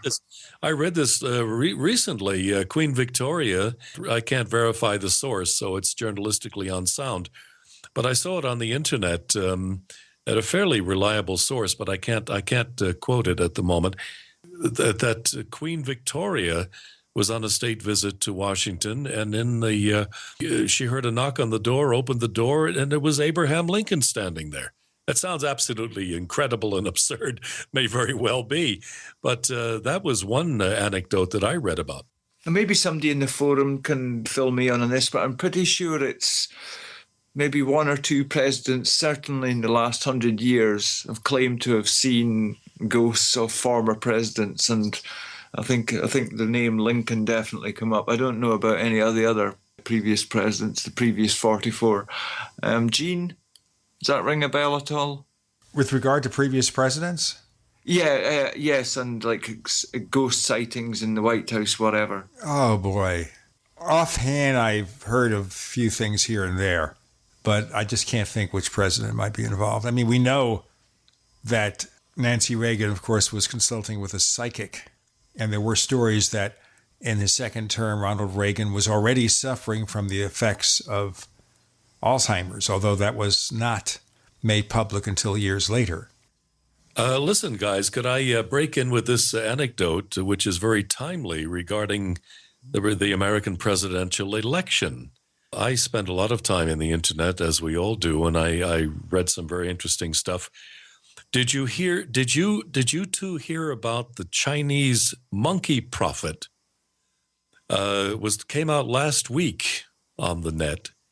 And this monkey had predicted that Donald Trump would win the presidency. Apparently, this monkey is worshipped almost as a prophet, He was given 2 photographs. He correctly predicted football or soccer championships, things like this. And he was given 2 pictures, Donald Trump and Hillary Clinton. And he went, sorry about the pun, but he went ape over Donald Trump and even gave him a kiss. And there was also a group of, if we want to bring an esoteric or paranormal twist to the election, I recently heard about a group of remote viewers, a panel, I think 7 of them, and 5 of the 7, this was, of course, before the election, said they did not see Hillary Clinton winning the election. The thing about the monkey reminds me of the Soccer World Cup. I'm not even a soccer fan, being British, but if a World Cup or 2 ago, was there not some octopus or something that was correctly predicting? I mean, really well past chance, correctly predicting who was going to win the games in each round of the competition. And I think that kind of started a meme about animals predicting things. And so I don't know if the monkey came after the octopus or whatever. But I hadn't heard about remote viewers saying that Hillary Clinton would not become president. But I suppose anyone... It's a strange formulation, Goggs. Instead of coming out and saying Donald Trump is going to win, the person responsible or involved in the experiment simply said, and I thought the wording was rather strange, the majority of the panel did not see Hillary Clinton winning. Let's do our break, guys. Bob Zanotti, Gene Steinberg, Goggs Mackay, if you're in the Paracast.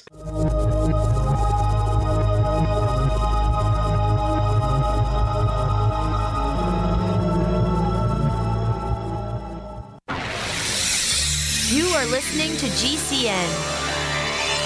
Visit GCNlive.com today. We also have swag. You know, we have all these exclusive Paracast things that you can buy. We've got like, I guess, 60 or so different items, and entails t-shirts, sleeves for notebook computers, iPad cases, mouse pads, the Paracast Jumbo Tote Bag, all sorts of t-shirts and jackets and stuff like that for men and women. We have a Paracast aluminum water bottle. All this stuff, you go to store.theparacast.com, store.theparacast.com. What makes it special is that the items are the best quality, great t-shirts, fabrics, and they have our official logo on them. That's what makes them special, in multiple sizes and colors. We even have stuff for children, stuff for women, stuff for men. We have all sorts of sizes, like small up to X large. A lot of good stuff. That's the swag from the Paracast. You go to store.theparacast.com, stop by, and take a shopping tour. Hi, this is Ted Anderson. I'm here to tell you about GCNtelecare.com, a team of board-certified doctors assisting you 24 hours a day, 7 days a week, 365 days a year. Within 15 minutes of registration, care your family can afford. Revolutionizing the healthcare industry, virtual consulting providing diagnosis of non-emergency medical issues by phone or secure video on computer or smart mobile devices. GCNtelecare.com. Virtual care anywhere. By now you know that wireless technology like cell phones do in fact pose dangers to the health and privacy of everyone. Block-It Pocket's wide range of products are unmatched in providing the protection you deserve. No scare tactics, just common sense. BlockItPocket.com offers quality American-made options to alleviate and eliminate these invisible dangers. Learn more at BlockItPocket.com or call 888-315-9618. BlockItPocket.com, enhancing health and privacy.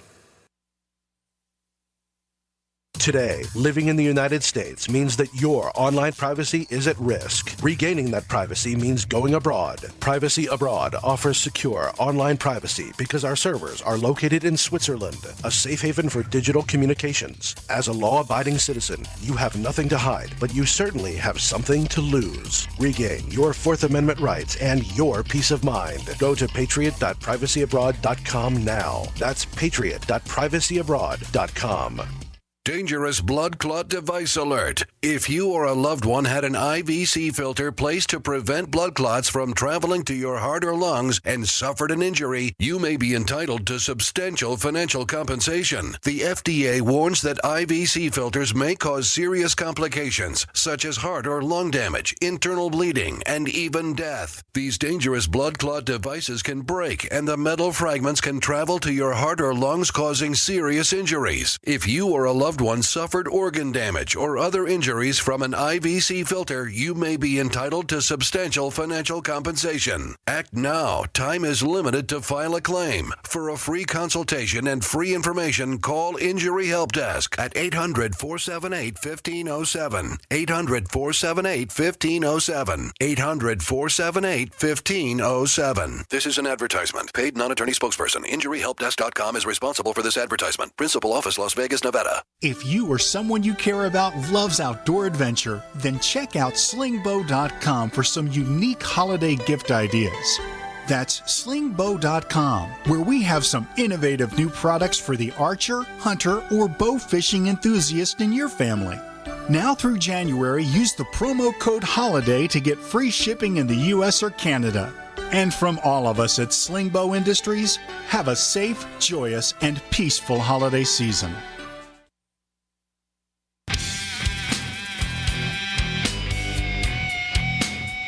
This is Kurt Sotheby, author of UFO Mysteries, and you're listening to the Paracast.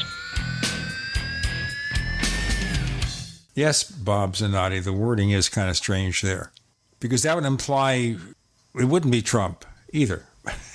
Well, it was covering all bets, really. I mean, of course, I know you don't like to get into politics, but there is. I mean, I think it's legitimate to bring up the question of a third-party candidate, which is a hot potato in American politics, and it's been speculated, I think, quite justly, that had Bernie Sanders been put up by the Democrats, the outcome of the election might have been entirely different. I've got something else just come to mind about the presidential election, and that is something I've brought up before, is what is it about the United States and political dynasties? So you've got the Kennedys, you've got the Clintons, well, nearly the Clintons in terms of presidency.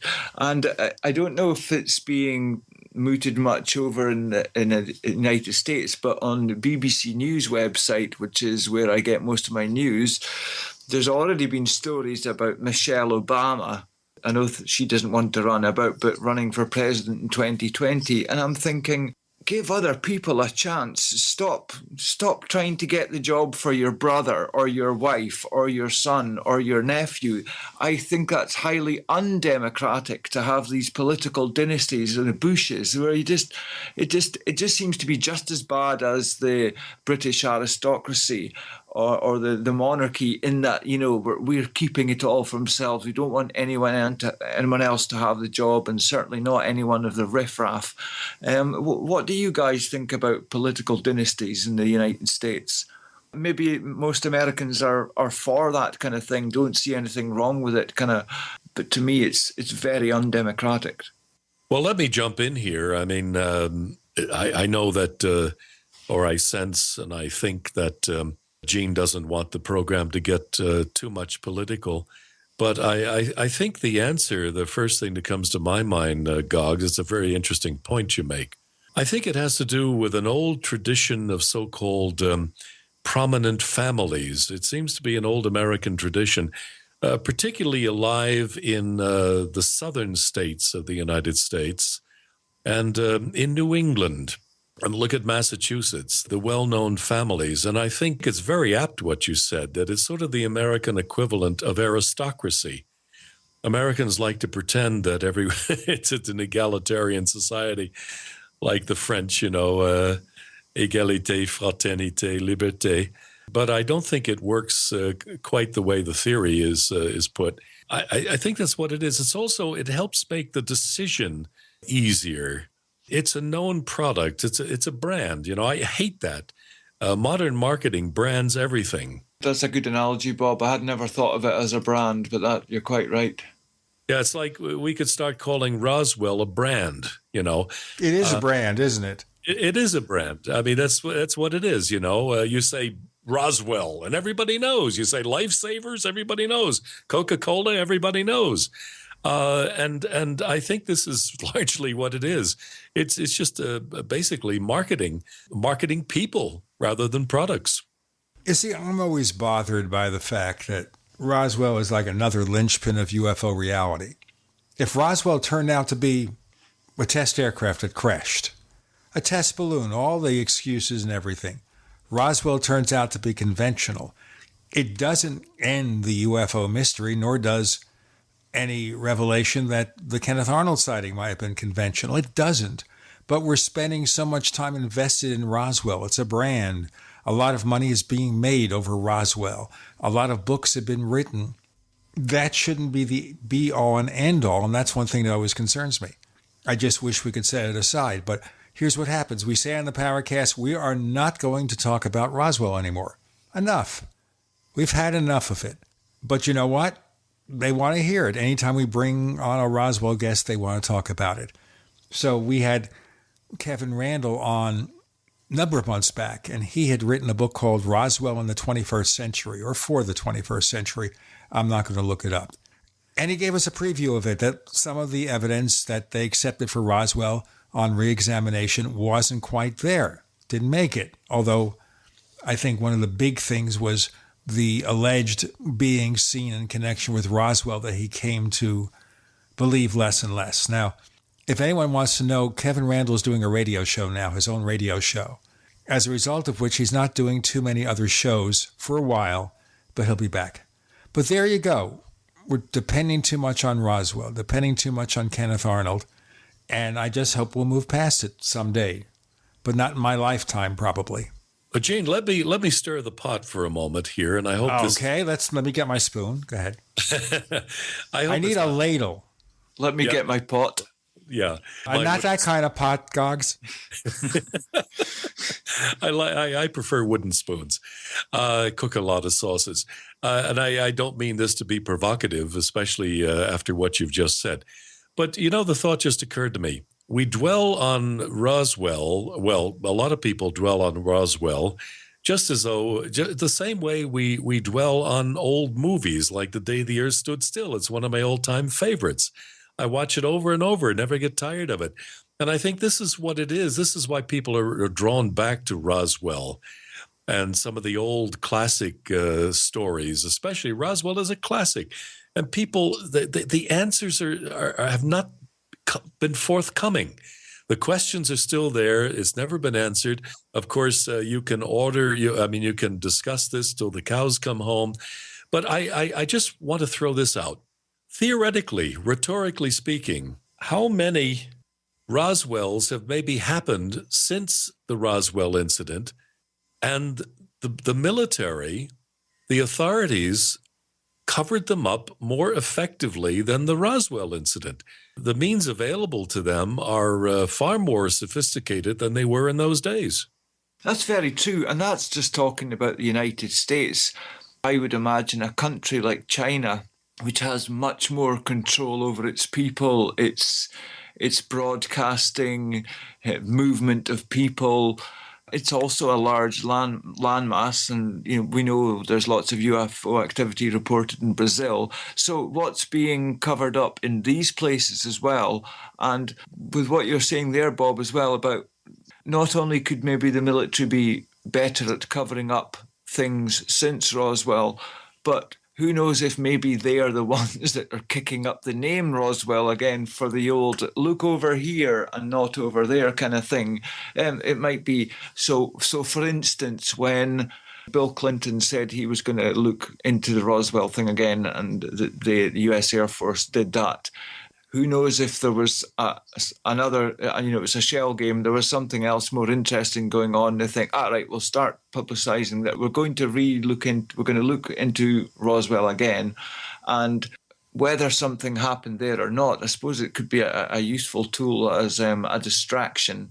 Now, what's the other New Mexico crash that is next to Roswell in terms of known, supposed American saucer crash landings?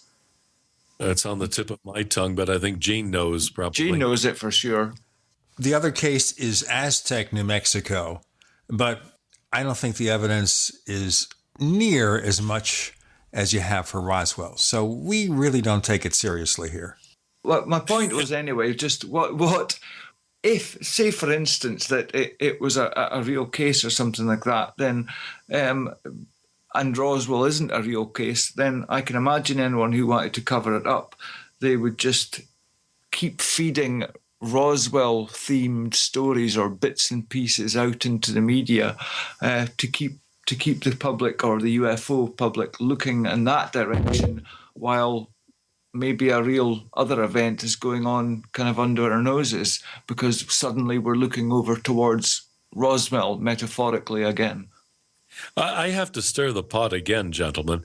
You mentioned Nevada, and I'm just picking on Nevada because Nevada is known to be one of the most notorious testing grounds in the United States.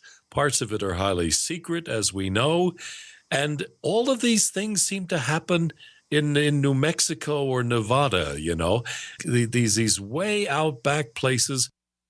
I smell the military there somehow. I smell something terrestrial. And I am always, I'm living in Switzerland. Goggs, you're in Scotland.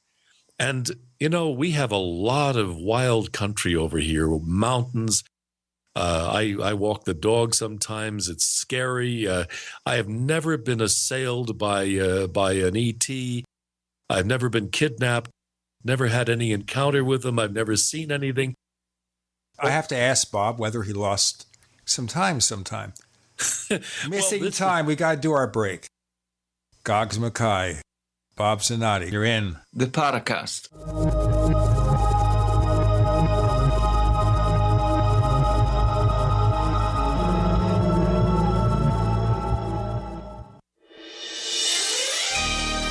Thank you for listening to GCN. Be sure to visit GCNlive.com today. Attack of the Rockoids has been well received by critics and readers alike. It's a thrill-a-minute story you'll never forget. A former U.S. military intelligence officer is haunted by intense dreams about a beautiful woman pleading for his help after a terrible battle in outer space. But the dreams turn out to be true and thrust him into a telepathic love affair with a woman whose faraway planet is intent on destroying the Earth. And now the gripping tale continues in The Coming of the Protectors. It's the second book of the Rockoids trilogy, a galaxy-spanning adventure that pits our hapless heroes against powerful, fanatical enemies that threaten the lives of freedom-loving beings everywhere. Attack of the Rockoids and The Coming of the Protectors. Classic science fiction at its best, available now. For more details, visit rockoids.com. That's ROCKOIDS.com. This is Dan Pilla. Do you owe the IRS money you can't pay? Are tax debts crippling you? I've defended people from the IRS for over 30 years. I've helped thousands, and I can help you too. I wrote the book on IRS settlement, and I'm telling you, there's no such thing as a hopeless case. Call 800-34-NO-TAX to finally get free of IRS debt. With the IRS's new programs, there's never been a better time to solve your problem. Call 800-34-NO-TAX. That's 800-34-NO-TAX, or my website, danpilla.com. We all have heard about the benefits of fish oils, but what about the presence of heavy metals, PCBs, dioxins, furans, and other contaminants found in fatty tissues of fish? GCNteam.com recognizes this risk and offers IFOS certified tested omega-3 fatty acids. EPA, DHA insist on IFOS omega-3 fatty acid certification. Get the best at GCNteam.com or call 877-878-4203.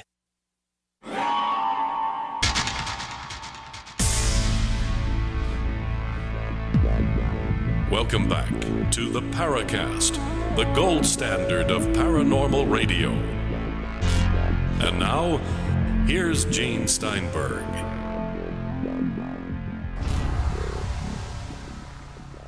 Okay, so you travel out there in the wilderness, and there's plenty of room for weird paranormal things to happen where you are, Bob. Okay, so in that case, is it possible something did happen, but it was a case of missing time, that maybe you got home a half hour later than you thought you would? Well, I'd love to say yes, but I have to be truthful and say no. If it happened to me, I'm not aware of it. My question is, it's an obvious rhetorical question that people interested in this field, people interested in the paranormal, I think they, here we are in Switzerland. Goggs is in Scotland, which is, there's a lot of wild country in Scotland yet. And yet all of this speculation, this phenomenon seems concentrated in the United States of America.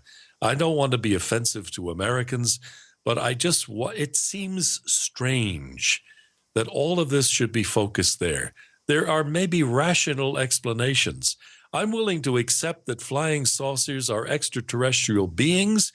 I'm willing to accept they come from another dimension. I'm willing to accept they come from the center of the earth. Whatever theory you want to present, I am completely open-minded. I don't want anyone to get me wrong. I am not a skeptic. I renounce the term skeptic. I am not a skeptic. But I first look for a rational explanation. Gene, I have to jog your memory for a moment. We had email correspondence 2 or 3 years ago. I don't know if you sent it to me or I sent it to you. One of us on the internet found a triangular aircraft. It was a clipping. It was a newspaper clipping from Germany. It was in German. I could read it.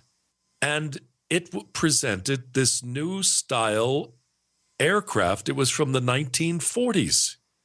And it looks just like these triangular craft that are reported today. Do you remember that, Gene? As you're talking, I'm searching my 200,000 email messages to see. Now, I'm told if it was 650,000, then I couldn't do it in 10 seconds. But since it's only 200,000, that's back to a political thing there. Now, I'm going to look at it right now, and I'll see. You say 2 or 3 years ago? Yeah, about 2 or 3 years ago. Trust me, because I remember this very well. It was a newspaper article from a German newspaper. There were a couple of guys standing next to this aircraft. And if my memory serves me, translating from the German headline, new aircraft unveiled. And it was a triangular aircraft. And this is what we're hearing a lot about. And if the Germans had it in the 40s, maybe the Americans have got it in the 2000s. I mean, why not? This is entirely possible. And Goggs, I think you sort of touched on this. Tangentially. Okay, it's late. There's always a word, by the way, that people can't pronounce. We all have that. Yeah, there's one word like traditional. Yeah, or the tradition. I have an awful time with that word or that combo. Yeah, I'm a professional announcer. I should know this tangentially. Okay, and that is what I would. I made a note here.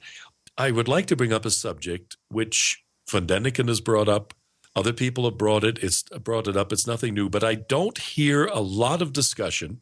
This is not a criticism, Gene, but I don't hear it on any of the mainstream North American paranormal programs, and I don't listen to all of them.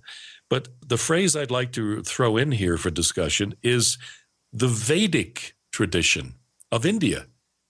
Now, we've all heard sort of mention that flying saucers were mentioned in ancient India, but I happen to, I'm interested in Vedic science, which is the old science of India.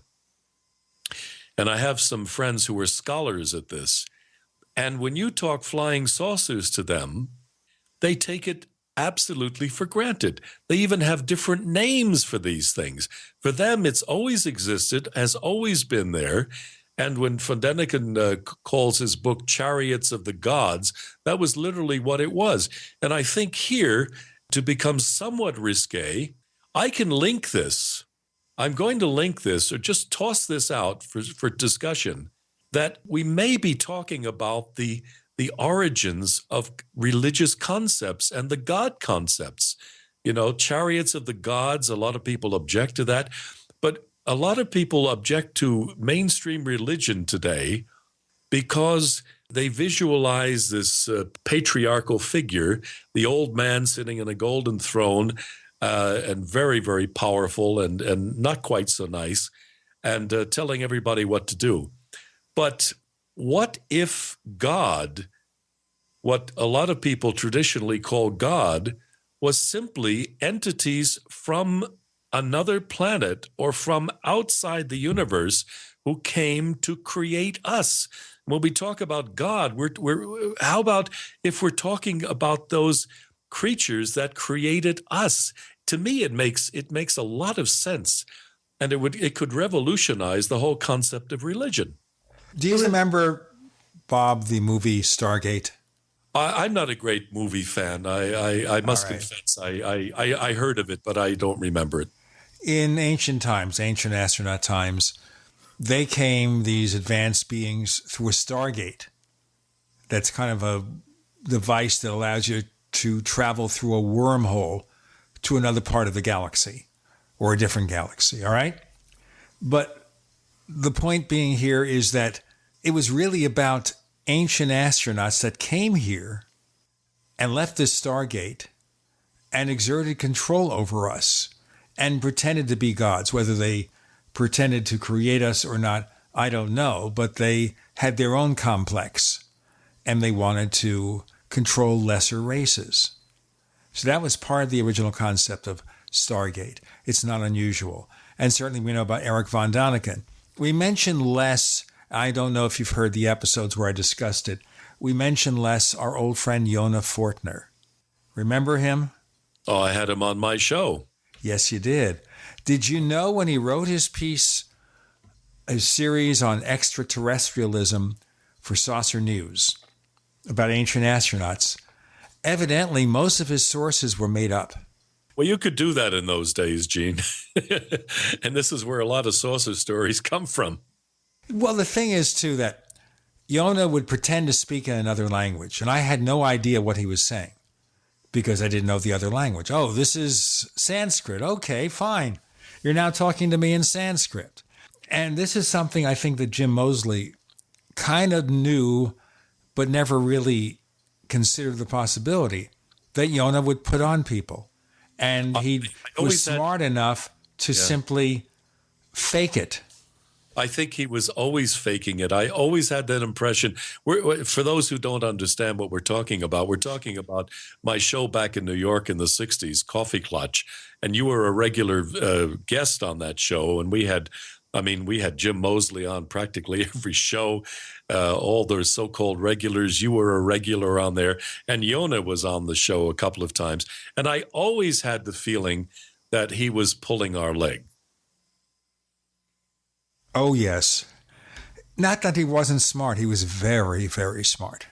Well, give us some more background, because I don't really know this guy. So, where's he from? What did he do with himself in this, in the field or paranormal or just radio? Tell us a bit more about him.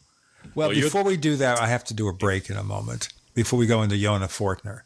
Except briefly, he was a guy from New York, supposedly an ordained rabbi, so he said, who contracted polio when he was very young and therefore was wheelchair bound, although he could get by, as they said, with crutches. And he was very, very overweight also, and never did much of anything about that. He was fun to talk to. He was a cool guy. He got involved in the UFO field. He was a friend of mine, Jim Moseley, John J. Robinson. He was a wacky character. We'll talk more about Yonah Fortner and more with Gene Steinberg, Bob Zanotti, and Goggs Mackay. You're in the Paracast.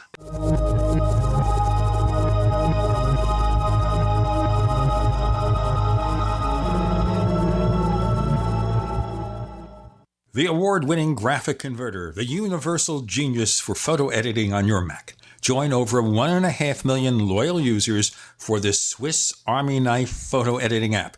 It gives you all you expect from a top-flight image editing app with tons of features, and most important, it's easy to use. Get 20% off from lemkesoft.de/Gene. That's lemkesoft.de/Gene. As you know, neighbors, web hosting can be pretty cheap. But not all hosting is the same. DreamHost wins Best of Awards year after year. You get unlimited disk space, unlimited bandwidth, and even the low-cost plans put your sites on high-performance SSDs. Want to know more about what DreamHost has to offer? Go to technightowl.com/host. Once again, that's technightowl.com/host. Winter has just begun, and are you already tired of being cold? How would you like to never be cold again? This is Dale with Fortress Clothing, and I'm here to tell you, you will never be cold again with Fortress. If you're tired of freezing your butt off, elk hunting, sitting in a tree stand deer hunting, winter camping, fishing, ice fishing, no longer fear the cold. If you snowmobile, ski, snowboard, get Fortress. Sledding with the kids, shoveling the walks, shopping, or if you or your spouse get cold feet at home, get Fortress. If you're stuck outside working in the cold or find yourself in an emergency situation, get our winter bug out bag and you will never be cold again. Fortress is the answer, so quit complaining and go to fortressclothing.com. It's a mid-layer garment that goes with anything you want to wear. Enter coupon code RADIO and get 20% off any item. Go now while we still have inventory. fortressclothing.com. From the pages of the Bible comes a terrifying account of an ancient beast that was half man, half demon. It is returned in the best-selling novel Nephilim by L.A. Marzulli. Indiegogo presents you with an opportunity to get involved in making this supernatural novel into a major motion picture. Join journalist Mac McKenzie as he travels halfway around the world to uncover the truth about aliens and demons. Join our Indiegogo campaign to get Nephilim made into a movie. Go to Indiegogo.com, #Nephilim. Are you tired of commuting to a job that makes someone else rich? Working harder than ever, but getting nowhere? Do you hate spending hundreds of dollars every week on daycare? Having someone else raise your children? With our opportunities, you can start earning money as soon as next week. You get to be the boss, work from home, and live a happier life. At Be the Boss Network, you'll find hundreds of work-from-home opportunities that you can literally start today and be earning money as soon as next week. Go to freedom106.com and start earning money as soon as next week. You get to be the boss. Get out of the rat race. Work from home. Go to freedom106.com right now and change your life today. That's freedom106.com. Go to freedom106.com and start earning money as soon as next week. You be the boss. Go to freedom106.com. Cancer categorizes over 100 diseases. Though we do not diagnose, treat, or cure cancer, GCN team is offering the Clemson University study where there was up to a 95% reduction in cancerous cells when exposed to a plant-derived mineral supplement. If you or a loved one are searching for answers to this horrifying disease, come to GCNteam.com or call 877-878-4203. We'll email you a copy for free. That's 877-878-4203. We'd like to hear from you. If you have a comment or question about the Paracast, send it to news@theparacast.com. That's news@theparacast.com. And don't forget to visit our famous Paracast community forums at forum.theparacast.com. We have Bob Zanotti, Gene Steinberg, Goggs Mackay, and we're talking about a little of everything. We start with Debbie Harry, went to disclosure. We were talking about ancient astronauts and about a very eccentric character from New York named of Yonah Fortner. Now, just to tell you this before we go on, Bob, and you can tell the rest. Sometime before he died, a year or two before he died, I had a talk with him on the phone. He was living in LA then. How he got there, I have no idea. He claimed to be working with major motion picture companies, to be a friend of George Lucas, and that the character of Yoda was based in part on Yonah. But when you look at Yonah, you'd think maybe Jabba the Hutt. Well, I can't speak to that, Gene, because my knowledge and memory of Yonah goes back to the 60s. So what where his path took him after that, I don't know. But, something did come to mind when you were talking about motion pictures and flying saucers and everything else. I mean, it's possible. Maybe they met up at a cocktail party That's the way the business works. You know the business. You pick up ideas from all kinds of likely and unlikely places. But do you remember the Reverend Frank E. Stranges? He left this life some years ago, but I featured him on my show on the Coffee Clutch, and he was friends with another mutual friend of ours, Gene, August C. Roberts, the famous UFO photographer. And he was a regular on the Coffee Clutch show. In fact, he was my production coordinator. And we had regular correspondence with Dr. Frankie Stranges. And do you remember back in the 60s now that Stranges was apparently engaged by a film company in Hollywood to produce a film called, and I remember the name of it, The Earth Could Die Tomorrow, or The Earth Will Die Tomorrow. Do you remember that story? I do not, no. Apparently something came out of it, and I wish I could tell you what materialized from it. There was some kind of a series that came out, but in fact, I think I saw one episode. I'm going back, like 50 years, so I can't really say anymore. But I mean, obviously, Hollywood has always been very big on picking up on flying saucers. There's no question about it. But as far as Yonah is concerned, it's funny. We've had this discussion before. You call him Yonah Fortner. But I remember him as Yonah Ibn Amaran. Yes. That was his Hebrew name, apparently. And as far as him being an ordained rabbi is concerned, I never could prove it. I mean, I knew he was a Hebrew scholar, and he was a linguist. He spoke Hebrew. He spoke various languages. But it was John J. Robinson, who once in one of my shows described him as Rabbi Yonah Ibn Amaran, and so did Long John Nebel. In fact, Yonah used to be on the old Long John show. I think he was a regular there for a long time. And he was very frustrating for an interviewer because he spoke very slowly, and it was almost as though he was having fun with the host of the program. There's nothing worse for a host of a talk show than a slow talker. Yes, very slow. But if you listen to Long John Nebel, he was slow talker too. He'd have very long pauses between every sentence. We had an excerpt of Long John's, and I listened to it, and I didn't even notice that at the time. Now, of course, I notice technique. And he would say something, and he would tell you a story that I could tell you in about 2 minutes, but he'd take 20 minutes to tell you that story.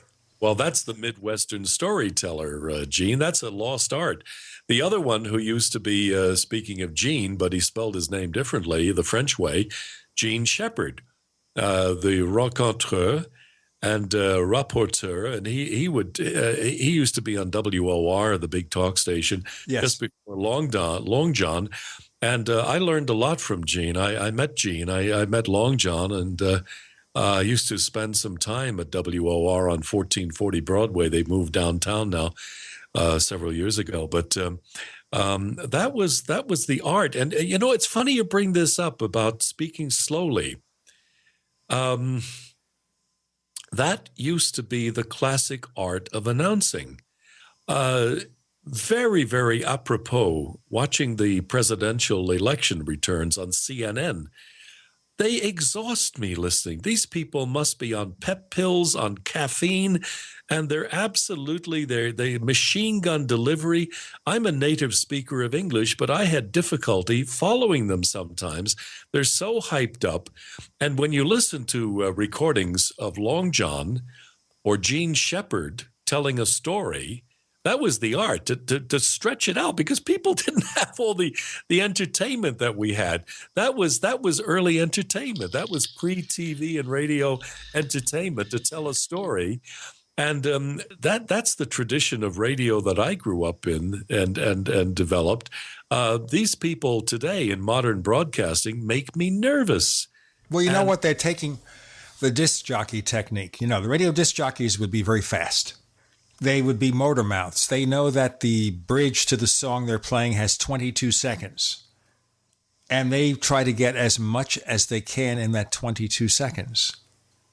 They don't know about just taking a pause, relaxing, slowing down, and just telling a story. I kind of work in the middle now.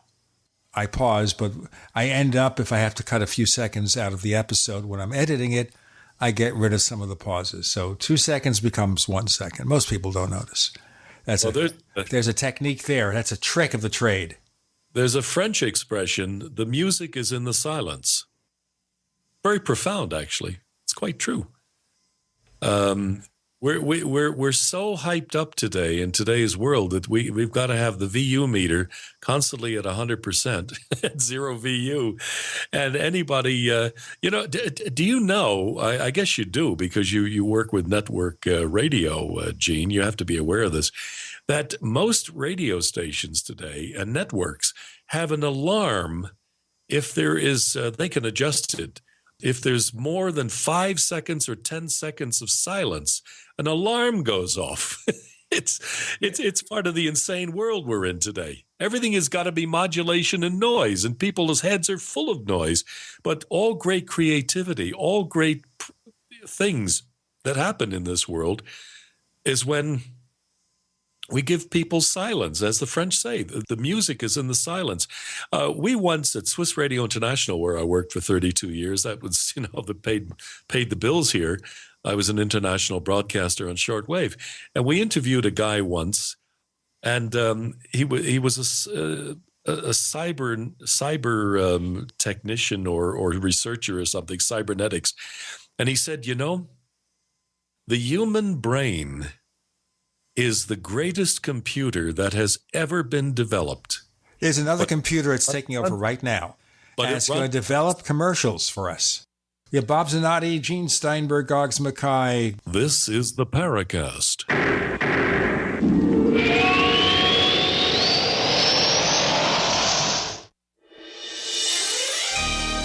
Thank you for listening to GCN. Be sure to visit GCNlive.com today.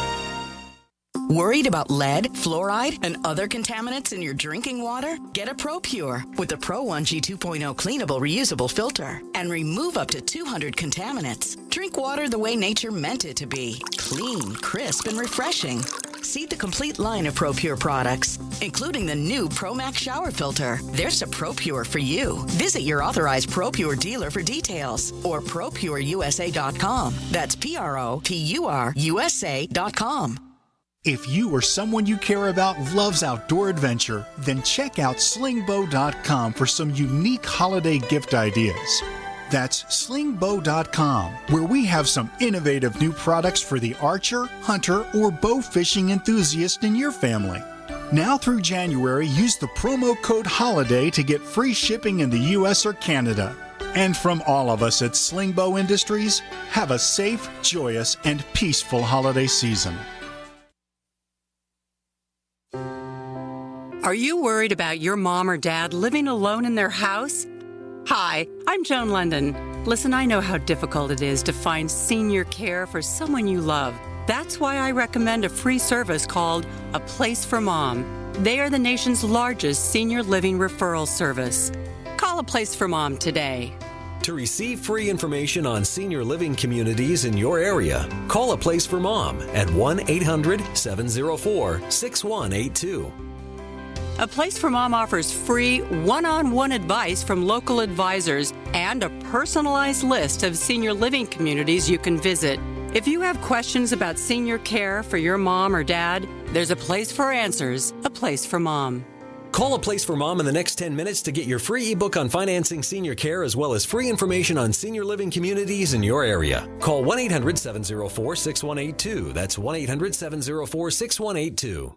Will the government protect your family from Iran and North Korea's newest weapon, EMP? We buy guns to protect ourselves, home, health, and car insurance for accidents. Maybe you also have food storage. But how would you keep your refrigerator running in a long-term EMP blackout? Using tested military designs, the Solarc EMP-hardened solar generator protects and powers your critical appliances for years without burying items underground or wrapping them in aluminum foil. Unlike other preps, Solarc is used every day to help offset your electric bill automatically. Visit portablesolarllc.com to learn how easily expandable the system is. Solarc is the most affordable and powerful solution on the market. The whole system even fits in the back of a pickup or SUV and can install in less than an hour. See for yourself why Solarc beats other off-grid systems at portablesolarllc.com. Don't wait for the government. Go to portablesolarllc.com to learn why Solarc is energy insurance for your family. My name is Lee and I'm 41. I've been using One World Wave for 2.5 years now. I suffered a bulged L4 and L5 disc from a car accident 3 years ago, and since that time I've been unable to walk long distances, do any minor lifting, or just normal activities with my children without having severe back pain. Since I've started using One World Way, I've been able to walk more, engage in activities with my children, and have less lower back pain. One World Way has helped me regain back my strength, confidence, and have a healthier life. I've noticed a weight loss of about 20 pounds, my A1C dropped 2 points, and I have more energy now. One World Way has helped me regain back my life. The results for clients on One World Whey have surpassed the results for most any other supplements, as well as all other whey protein powders. One World Whey is non-denatured and frequency encoded. We believe the frequency encoding increases your body's production of glutathione and energy production. Call 888-988-3325 or visit oneworldwhey.com. That's oneworld.com. Hi, this is Nick Pope. You're listening to the Paracast. So people want to know why sometimes we have to cut a conversation. The way the GCN network system works is everything is computerized. You're given a little bit of a, as they call it, a clock or a schedule. And the clock says, for example, that you have a 1/10 of a second margin for every segment of the show. So we're recording this. When I send the show to the network, I have to clean it up. I take out a few seconds. I'm happy to have like 5-10 seconds more because that gives me a little more elbow room. So I may eliminate a stumble or somebody's cough or something like that. And I kind of cut Bob short on a story just before he hit the punchline. And I think you should just finish it up before we move on. Okay, the punchline is very simple, and it's one sentence. The human brain is the greatest computer that was ever designed. The only trouble with it is it runs on slow software. Ba-bum. In other words, this is part of communication dynamics. I mean, you know this. You're an old pro, Gene, and so am I. We're a couple of old pros from the old school. And when you're trying to tell a story, especially, for example, in another language or under difficult conditions, those long pregnant pauses, as Gene Shepard used to say, are very significant. And you talked about Long John Nebel with his long pauses. He was very glib, actually, but his timing was perfect. Gene Shepard was exactly the same. When you have silence, people's hearing is enhanced, and they're waiting with bated, not breath, but bated ears, waiting for the next thing, and they're more receptive to the message. And this is where everything has gone completely off the rails today, in my opinion, in mass communication. It's all too fast. People are not really communicators anymore. They're nothing but, as you say, disc jockeys. There is a commercial on the network that carries you, and I don't know how it's even allowed. It is so hacked. It's time chopped. It's shortened by electronically. I am a native speaker, a professional user of the English language. I cannot it's a caveat for a legal company. I cannot understand a word that the guy is talking about. And yet I presume there are people who can, but I give up. I shake my head every time I hear it. Well, here's part of the problem. Legally, they have to include those disclaimers. And the only way to get all those disclaimers in is to speak very fast. Now, it's true also when you hear these offers in the U.S. for a car dealer. You know, get the brand new Honda or a Volkswagen for $199 a month. And in the fine print, well, $4,230 down, and you're limited to 10,000 miles a year because it's a lease. Otherwise, you have to pay a over mileage fee or something like that. And they've got somebody there who's a real motor mouth, and he repeats something that would take you and I 30 seconds to say in about 10 seconds. But they have to do that because technically they have to explain the conditions of an offer. What is the point, Gene, if nobody can understand what they're saying? Well, that's not the point. They want to get the message in, and it's irrelevant because that's the way you kind of skirt the system. So, for example, they have advertising for medications in the U.S., and you hear about all these wonderful things, and you see somebody happy, go lucky, because the problem they were suffering from has been controlled.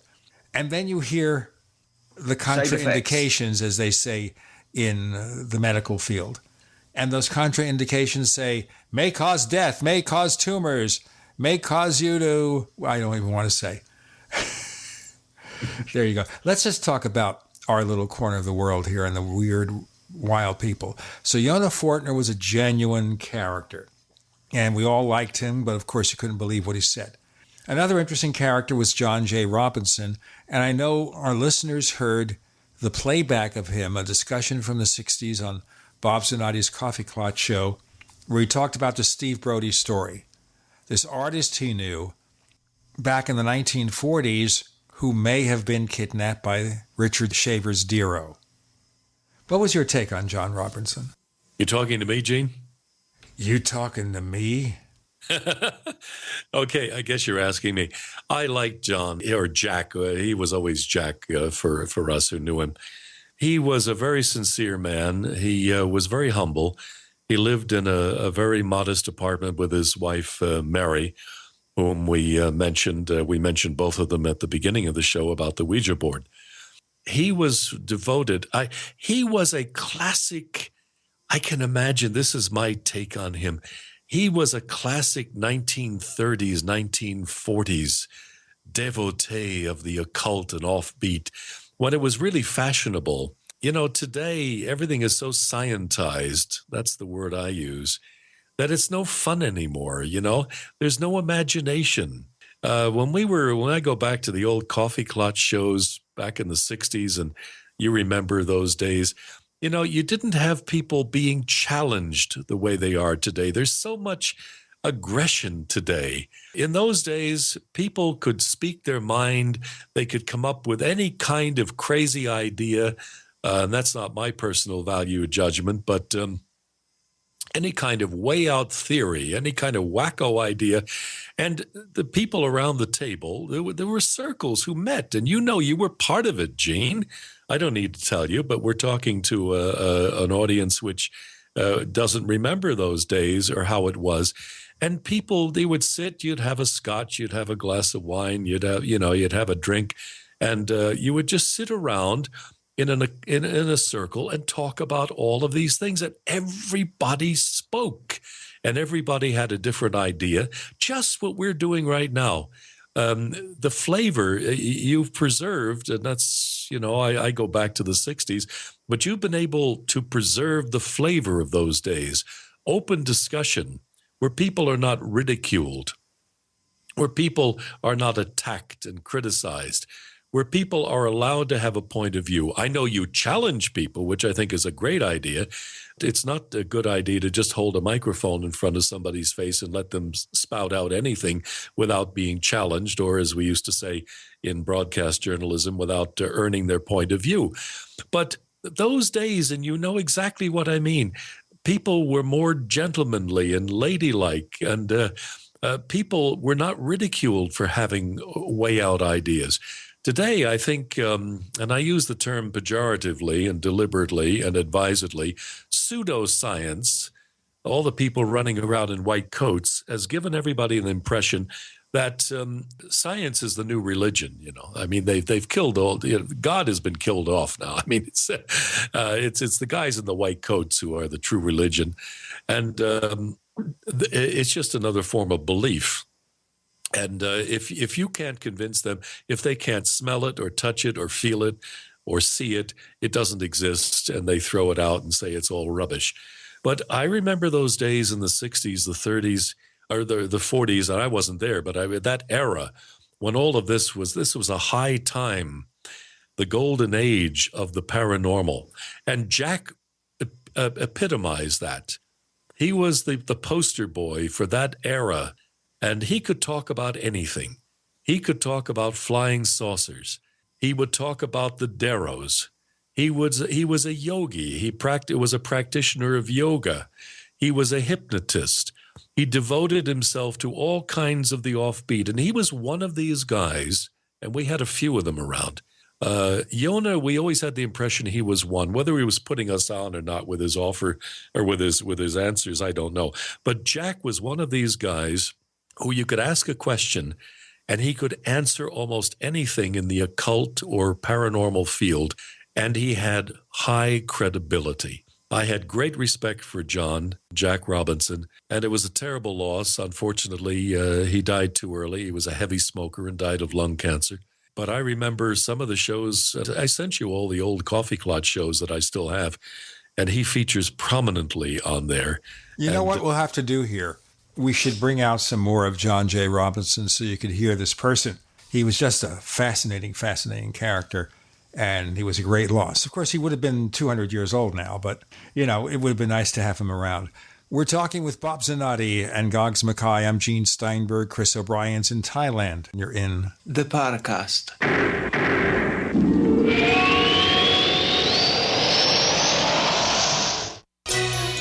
Thank you for listening to GCN. Visit GCNlive.com today. We also have swag. We have all these exclusive Paracast things that you can buy. We've got 60 or so different items, and entails t-shirts, sleeves for notebook computers, iPad cases, mouse pads, the Paracast Jumbo tote bag, all sorts of t-shirts and jackets and stuff like that for men and women. We have a Paracast aluminum water bottle. All this stuff, you go to store.theparacast.com, store.theparacast.com. What makes it special is that the items are the best quality, great t-shirts, fabrics, and they have our official logo on them. That's what makes them special, in multiple sizes and colors. We even have stuff for children, stuff for women, stuff for men. We have all sorts of sizes, like small up to X large. A lot of good stuff. That's the swag from the Paracast. You go to store.theparacast.com, stop by, and take a shopping tour. From the pages of the Bible comes a terrifying account of an ancient beast that was half man, half demon. It is returned in a best-selling novel, Nephilim, by L.A. Marzulli. Indiegogo presents you with an opportunity to get involved in making this supernatural novel into a major motion picture. Join journalist Mac McKenzie as he travels halfway around the world to uncover the truth about aliens and demons. Join our Indiegogo campaign to get Nephilim made into a movie. Go to Indiegogo.com, #Nephilim. How confident are you in your food storage? If it was all you had to rely on, would it sustain your family? Hard times, good times, or any time, NuManna storable food is the proven superior choice. Learn for yourself what happened when one man ate only NuManna storable food for an entire month. Online at PowerPrepper.com. That's PowerPrepper.com. Experience the NuManna difference. American-made food stores I love to eat. Yum! We use cell phones against our heads every day. But now, a landmark U.S. government study confirms increased health risks from exposure to EMF radiation emitted from these devices. The time to protect yourself is now. The solution is Defender Shield. Proudly made in the USA, Defender Shield blocks virtually 100% of EMF radiation emitted from cell phones, tablets, and laptops. Buy now at DefenderShield.com. Use discount code DEFENDER for 10% off. DefenderShield.com, the worldwide leader in EMF radiation protection. Hi, Peter Vaccaro for ParanormalDate.com. Are you looking for love in all the wrong places? Now you have a chance to change that by signing up for free at ParanormalDate.com. This incredible dating site puts people of like minds together. People who are interested in the strange, the unusual, mysteries, ghosts, UFOs, and the afterlife, and so much more. ParanormalDate.com was developed for you, people seeking a viable alternative to the other dating services. You can join for free by going to paranormaldate.com, and if you decide you like it and want to connect with people, use the code GEORGE for a substantial discount. Mark Rawlings, president of ParanormalDate.com, says so many people hunger to share their experiences about the paranormal, the unexplainable, or the afterlife, and so much more, and this is the source for them to meet and share that common interest. So sign up for free at ParanormalDate.com, ParanormalDate.com, and use the code GEORGE if you decide to connect with someone you like. Today, living in the United States means that your online privacy is at risk. Regaining that privacy means going abroad. Privacy Abroad offers secure online privacy because our servers are located in Switzerland, a safe haven for digital communications. As a law-abiding citizen, you have nothing to hide, but you certainly have something to lose. Regain your Fourth Amendment rights and your peace of mind. Go to patriot.privacyabroad.com now. That's patriot.privacyabroad.com. Hi, this is Don Ecker, and you are tuned into the Paracast. Let me tell you what, you're going to hear stuff here that you probably won't hear anywhere else. Hear that, George Snorri? We continue with Bob Zanotti, who years and years ago, before most of you were born, was host of a radio show called Coffee Clutch, on which I was one of the regular guests. We have Goggs Mackay, and when we talk about John J. Robinson, in the real world, he was a banker. Not a high muckety-muck at a bank, just like a normal kind of guy who worked at a bank in New York City. But when he got home, he became a totally different person. I spent a lot of time at his home, stayed the night a couple of times when it got real late, and he was just a joy to deal with. A lot of fun. Sometimes I ticked him off a little bit. I had kind of a crazy, wacky sense of humor in those days, and he didn't appreciate it. But it was fun to talk to. And he was typical of a lot of people, though, at that time who just smoked and smoked multiple packs a day. I just want to quickly say something that I know many other Paracast listeners are probably just thinking now, like I was.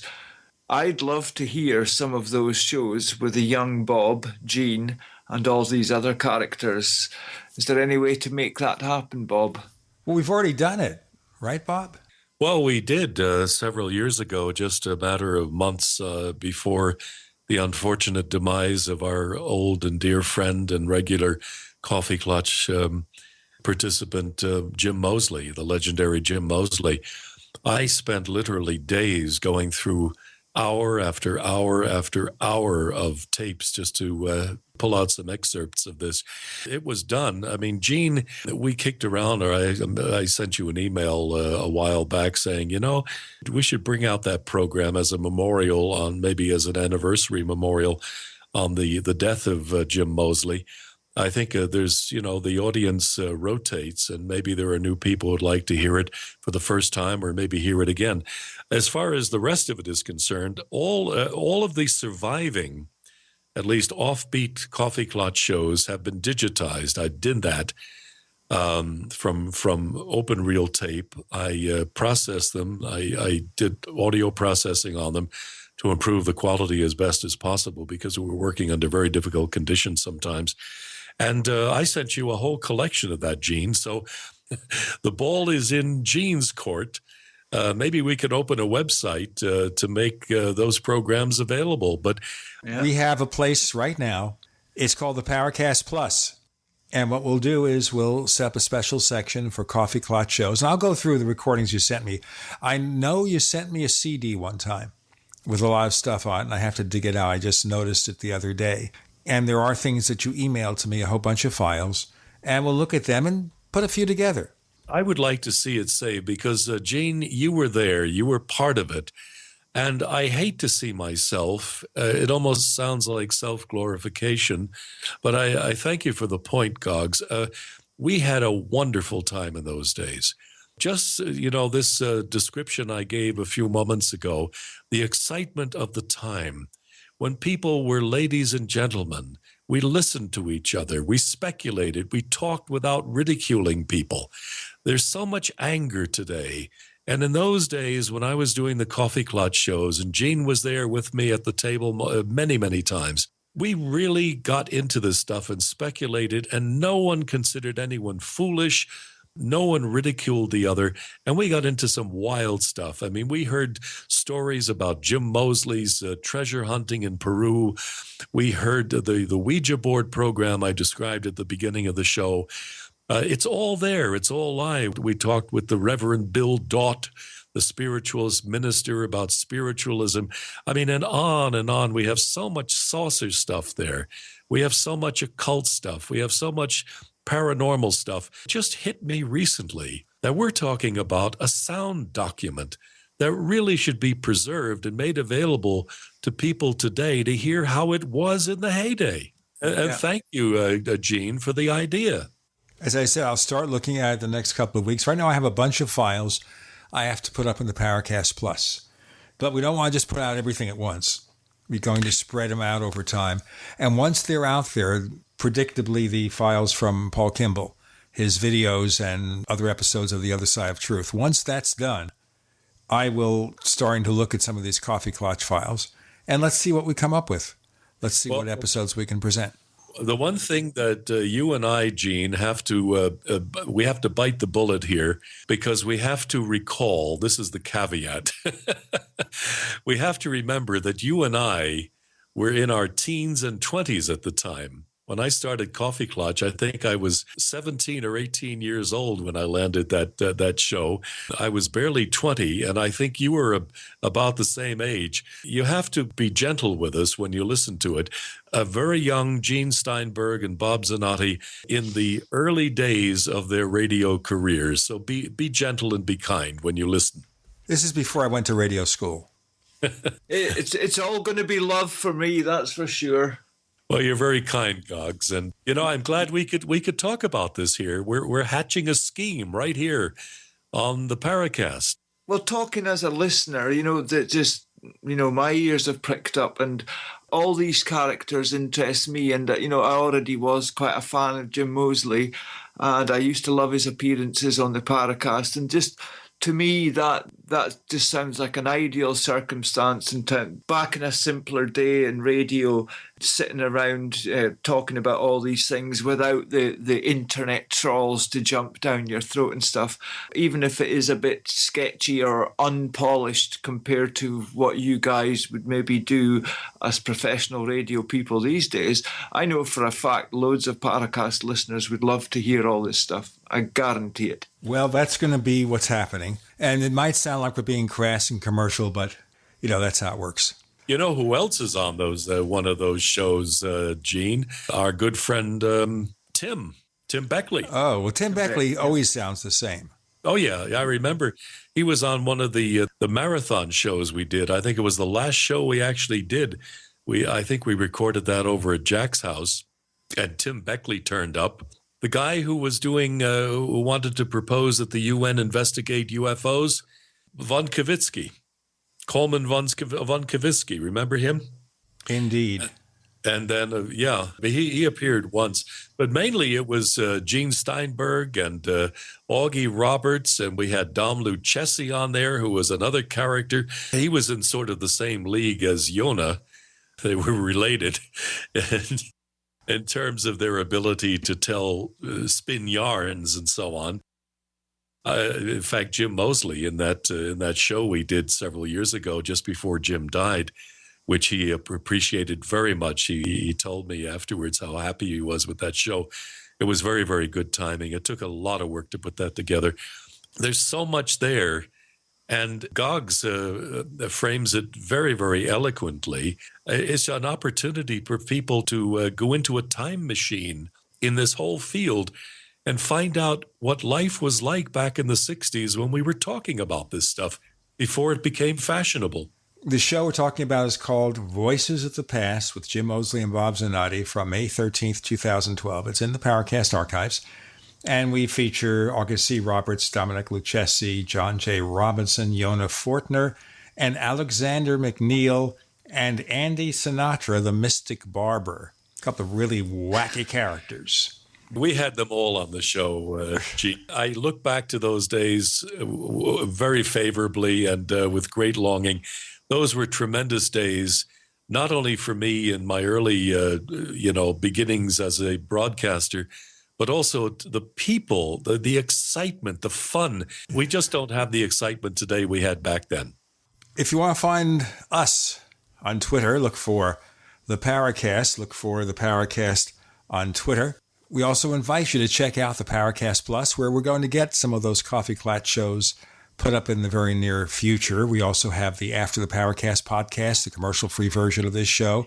We also have a lot of other really good things, such as episodes of The Other Side of Truth, all for a low subscription rate starting at a mere $4.99 per month. The Paracast Plus, learn more how to sign up at plus.theparacast.com, plus.theparacast.com. Bob Zanotti, Goggs Mackay, thank you both for joining us this week on the Paracast. Thank you very much, Gene. I really enjoyed this session and look forward to coming on again if you permit me. Yeah, thanks, Gene, and nice to have met you finally, Bob.